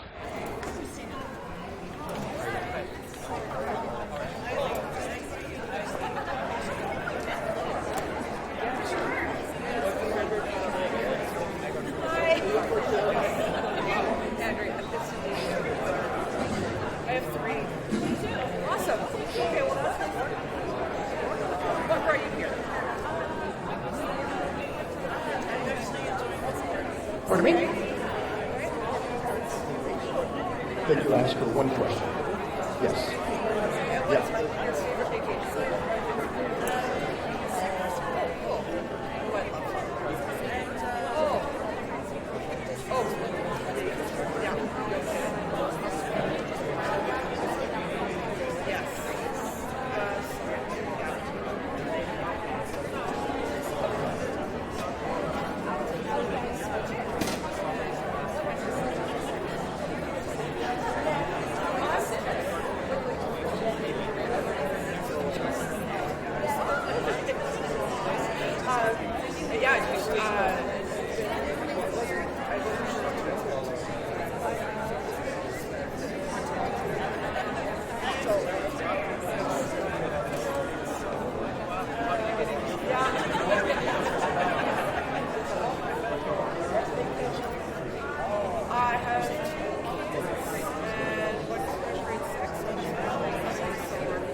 Nice to meet you.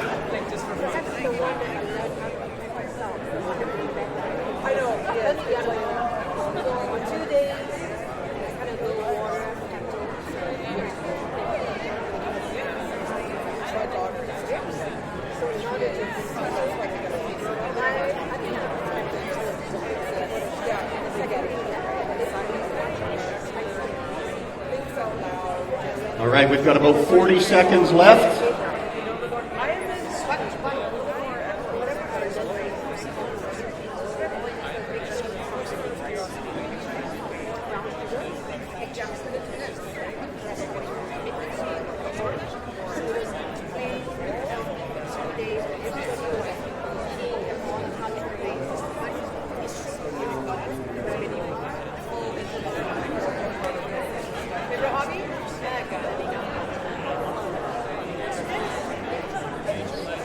Cool. Okay, we've got to get going here. 3 minutes. Okay, come on back, everybody. Find your seats.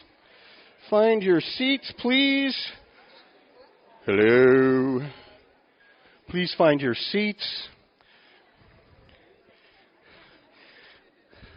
See, this is a good problem to have. We got a room full of people who just want to talk. Huh. Go figure. Okay, please find your seats. Excellent. Excelente. All right. Feels good to get up and stretch and talk and be interactive.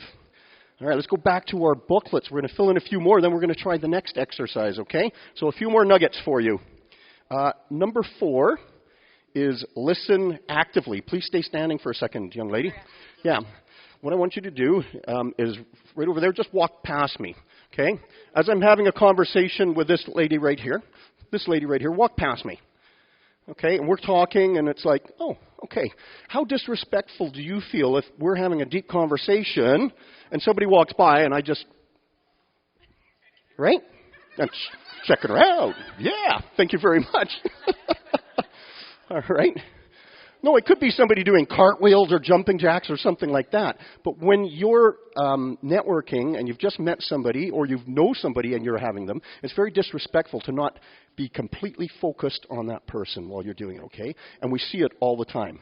If you ever watched, I even get caught once in a while still. Somebody will say, I really didn't feel that you were engaged when you shook my hand and looked at me. I actually had somebody say that at a networking session I was teaching, just because we had some technical issues before and my mind wasn't there. And it's like, no, you're right. I apologize. I need to be focused with that.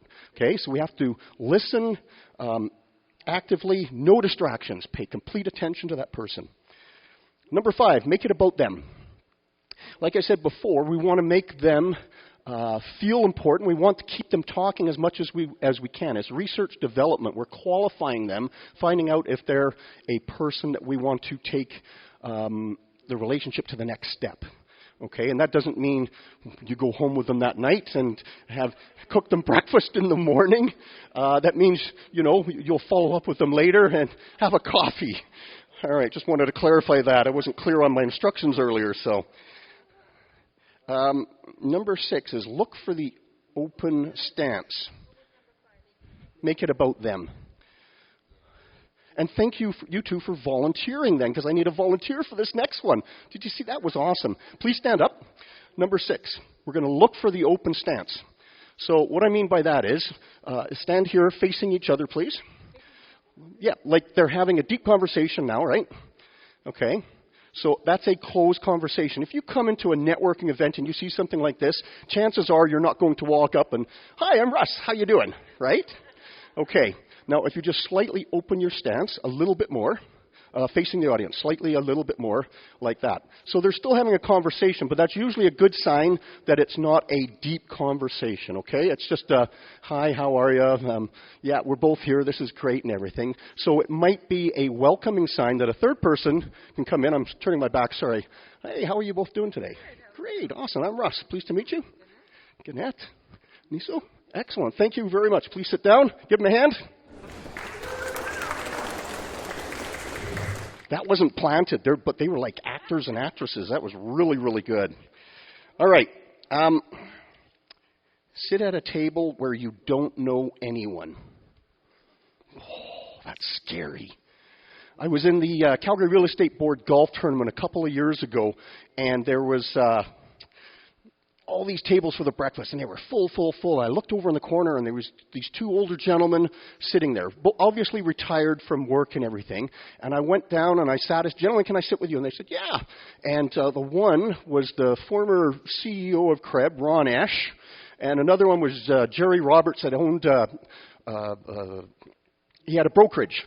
A very successful brokerage years and years ago. My nephew was just getting into becoming a real estate agent. So I had 45 minutes with these two gentlemen brainstorming about what my nephew could do different in a tough market where there's a lot of real estate agents. And they came up with some great ideas. I passed them on, and he's absolutely killing it. And I'm not going to say every idea they gave me worked. He's done a lot on his own as well.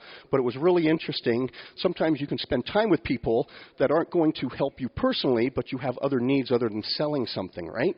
And you can get very important information from them. So look for the people sitting alone. Okay, let's go to our second activity now. This is once we've done the small talk, we've introduced ourselves, we want to get down to business fairly quickly in the conversation, right? We want to find out what they do, where they work, what position they're in. So now we're going to stand up again. We're going to do another 3-minute exercise. I want you to find somebody different that you haven't already done this with, because this is networking, right? We want to meet some more people here. I'm going to put some more questions up there for you. So depending on what you have on your card, again, you can ask them 1, 2, 3, or 4 questions. They can do the same, and then you switch cards. If you're retired, tell them what you did. Pretend you're still working in that role.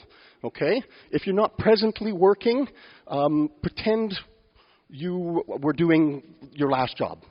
Okay? Whatever you were doing last as a job, and you can use that just because we're doing an exercise here. Okay, everybody clear on the concept?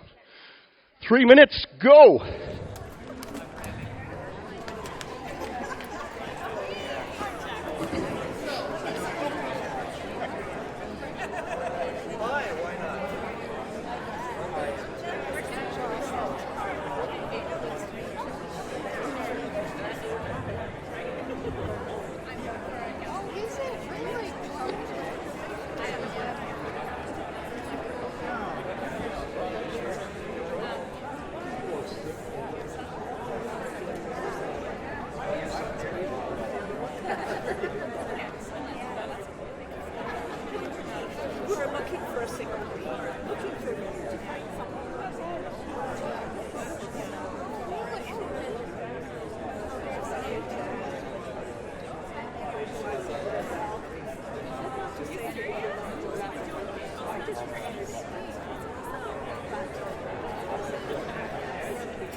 Okay, Please stop and find your seats again.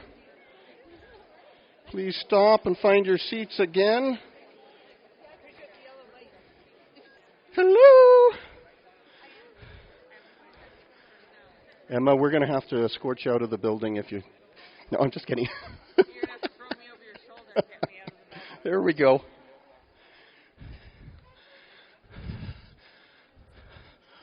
Yeah, I know. I get 40 minutes. Okay. Okay, how'd everybody feel with that? That was pretty comfortable. I mean, right? Yeah, I mean, we're in a pretty friendly atmosphere, so it's not always like that when we go, but great job. There were some really good conversations happening there. All right, let's keep moving on. Number 8 is dress for success. And you may think that is just common knowledge, but what does dress for success mean? Does it mean you have to be in a 3-piece suit or a tuxedo? No. Dress for? Dress for the job you want. Dress for the event you're going to. Yeah, I gave a keynote years ago. It was a last-minute cancellation, so they said, Russ, can you come out? And it was the Canadian Olympic Pin Collectors Association. Who knew, right? It was at the Glenmore Inn, so I got my suit on, I got all dressed up, I get there, and I walk in the room for their banquet, and there's guys there in shorts and sweatpants, and I was very overdressed for that. So be aware. I mean, if you're going down to, out to a cowboy country or something like that, then maybe you can dress a little bit more relaxed. Wear your boots, your jeans, and a nice shirt, and get away with that as well. Okay, number 9, keep it professional. Keep it professional. Yeah. Make sure you go home at night, not somebody else's place. Okay? There's a lot of this that goes on, unfortunately, and it's not just men hitting on ladies. It's ladies hitting on men as well, right? We get a little bit of alcohol in our system. We get a little friendlier, a little bit more courage. Yeah. So keep it professional. You're the face of your business. So whatever event you're at, you have to keep it professional. Number 10, this is a big, big one. Farm, don't hunt. Farm, don't hunt. All right? How many people have been to Las Vegas? Yeah, you've seen those guys on the sidewalk as you're trying to walk down there, and they're trying to hand you their flyers and that. They're hunting, right? Hunting for people. They're not building relationships. We have to be like a farmer. We have to change our mentality. This is the key essence of learning how to network properly, is we have to think like a farmer when we're about to, we plow the field, we put the seeds in, we moisten it up a bit, we put that dirt back on with some nutrients in there. We hope for sunshine to come down on it. We give it some more water. We watch it grow. And this is the same thing we have to do with our relationships. We have to nurture them. If you go to an event once, chances are you're not going to be meeting somebody and doing business with them just like that. Okay, you have to develop those relationships. Number 11. It's all in the greeting/handshake. It's all in the greeting/handshake. And I need a volunteer, Abraham. Come on up here, please. Watch carefully, because this is going to be some of your next exercises we're going to do quickly. So Abraham and I are meeting for the first time. Abraham, squeeze my hand too hard. Yeah. See, we don't want that either. And there's a lot of big guys out there that feel like they've got to do that, flex their muscle and their right? So you want to make eye contact with them, nice sort of smile, and then you want to have the handshake. Excellent. Okay, that's handshake number 1. Yeah. I picked the wrong volunteer, didn't I? Okay, handshake number 2 is what I call the hand and cupping the hand. So, no, not like that. Okay, firm handshake, but you cup the hand. You know them a little bit better, or it's a little bit more personal. Okay? Handshake number 3 is we move in a little closer. I'm grabbing the elbow here. You can grab the arm, the elbow. Gentlemen, if you're doing this with a lady, be very careful when you're placing that hand. If you slip, you might hit something that you're not supposed to. That would not work out well at the networking event. All right? Then you can do the man hug. The man hug, so you're just moving like this, and it's like, hey, how are you? And then if you see somebody that you haven't seen for a while, but you've done some business and you're on that level because you've developed it, you just go in for the good old-fashioned hug. All right, please sit down. Note to self, don't ask that gentleman to volunteer again.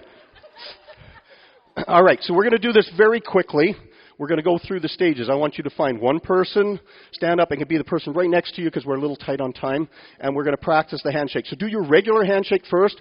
Eye contact, a smile, and a firm handshake. Not like a floppy fish. We don't want a floppy fish. Okay? Excellent. Keep it up. Okay, number 2, we want to cup the hand. Okay? That's a little bit more personable. Okay, some of you are skipping ahead just because you want a hug. All right. Number 3 is the handshake and move that arm in around their elbow or their arm. See how that feels? Yeah. Okay. Now when I do this next one, ladies want to do it too, so you can do the man hug. No. The handshake, lean in. There we go. Yeah. All right. Okay.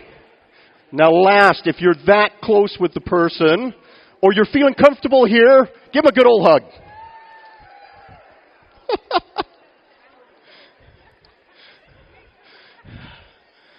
All right, take your seats, please. Oh. All right, there's no more exercises. The introverts in the room can now breathe. Okay? So let's get through the rest of this fairly quickly. We've got a few more points here. Number 12, have an effective infomercial. Infomercial, elevator pitch, whatever you want to refer to it as. And what do I mean by that is you should do the 10-year-old test. Give your elevator pitch to one of your kids if they're around the 10 to 12 years old, or your neighbor's kid, or go to the mall and borrow someone's kid. Maybe not. Okay? And give them your pitch. And if they can explain it back to you in a logical manner that they understand, then you know you have a clear message. If you're and they look at you sideways, then you know you need to work on that. Okay? There's scientific studies that says if we can talk to people and write to people at about a grade 7 to 8 level, we'll have a lot more success than trying to talk way over their heads. Right? So let's keep things simple. Abraham said he's simple. I'm simple too. I like simple. Number 13. Oh, I should have moved that, give back to the community. So when you have an opportunity, when the conversation's lasting a little longer, it's always good if you can work it in there to show what you're doing to give back. So when I'm talking about, hey, I'm a professional speaker, I teach on customer service and presentation skills, one of the give backs we do is we speak in schools on bullying, racism, drugs, alcohol, suicide, acceptance, peer pressure. All in like a 1 hour to 75-minute presentation. And people are like, oh, that's pretty cool. If I'm talking about my promotional products corporate apparel business, then I always say, at Christmas time we give back to Woods Homes as a company because that's where my heart is really lies with helping kids that are in need.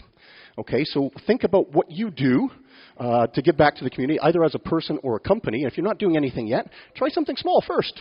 And if you can work it into the conversation, it's going to look awesome. Okay, next one. Number 14, check the attendee list. If you're going to a networking event and you're looking for somebody specific or a company, find out if they're going to be there. Find out the proper industry event you should be going to at first or the proper association you should join. But if you can check the attendee list ahead of time, usually you can phone and ask and people will actually be very helpful. Hey, I'm looking to meet Joe, Joe from ABC Company. Okay, yeah, he's going to be there. He's signed up or whatever, right? So then what you can do is you can go online, you can do some research, you can Google, see what's going on in their company, see if they've won any awards lately, done anything fantastic. So then when you meet that person, you go, Joe, it's really nice to meet you. I was just noticing ABC Company's been doing a lot of great things lately, blah, blah, blah. So then you're impressing them right off the start. Make sense? Okay. Number 15, don't expect to sell at a networking event.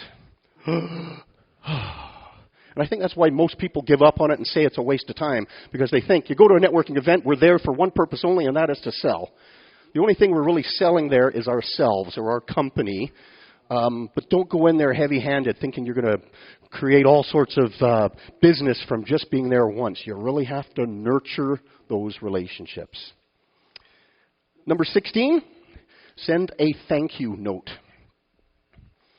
So when I say send a thank you note, you can't possibly send a thank you note to every single person you met there. But think about the ones that you'd like to continue on a conversation with, that you'd like to get together for coffee or lunch or go and have a tour of their business. Send them a handwritten card.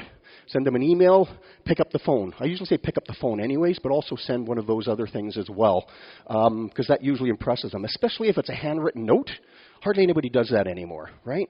So you can really impress them. Okay, so there's 16 nuggets. Now, if we had more time, I'd move into my other session, which is developing your elevator pitch, but we don't have an opportunity to do that tonight. But now you've got 16 nuggets that will help you learn how to work the room properly, find the right people to connect with, develop deeper relationships, and hopefully start closing more business.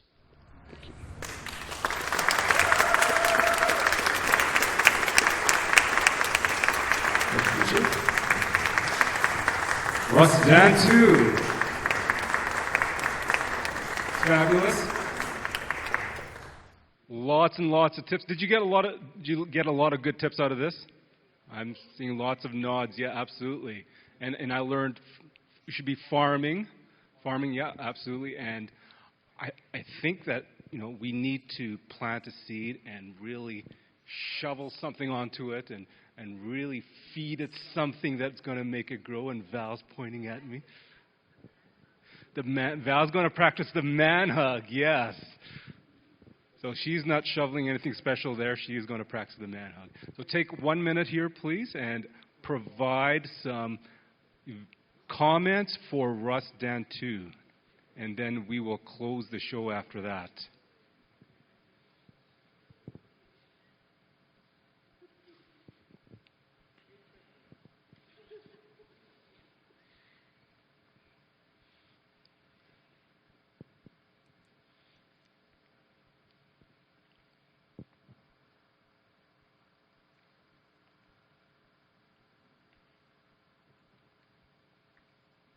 There was a question earlier. Emma asked a couple times. She really wants to know what to do with your evaluation forms. Yeah, why are you filling them out? Yeah, so just go ahead and just set fire to it afterwards. You could eat your evaluation forms. It's good fiber. Now, there are folders at the registration desk on this side of the building, on the extroverted side of the building. You can find the folder that matches each of your evaluations, and please do provide those evaluation forms. Russ, do you want your cards back? Paging Russ Dan 2. Do you want your cards back? Oh, you got a souvenir. Fabulous. Russ will sign your playing cards for you. So we're going to close the show now. So did you get a chance to meet a few people here tonight? Yeah?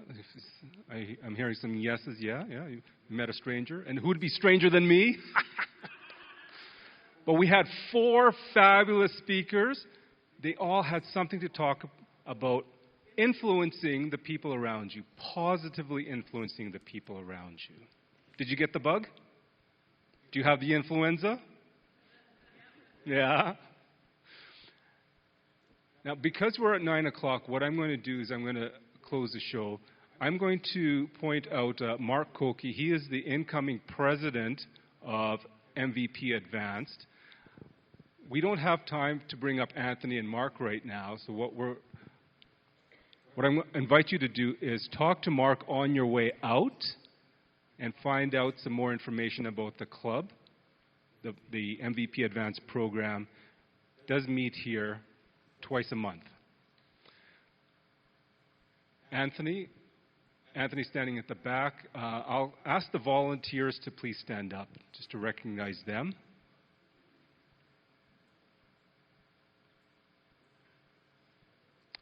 Very shy. I guess one person. Helga is the one person. And Randy at the back, Val, Christina. The other Randy over there, Mark Kolke, was doing a lot of work as well.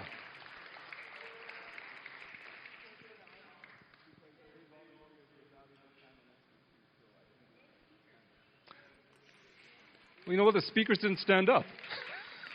There we go. Speakers. Yeah, big round of applause for the speakers. And they shared their expertise with us. Fabulous. We're going to close the show. Remember, please put your evaluation forms at the registration desk. Say hi to Mark Kolke. And if you are the one driving home, just be careful. There are cops out there. You are under the influence. All the best to you.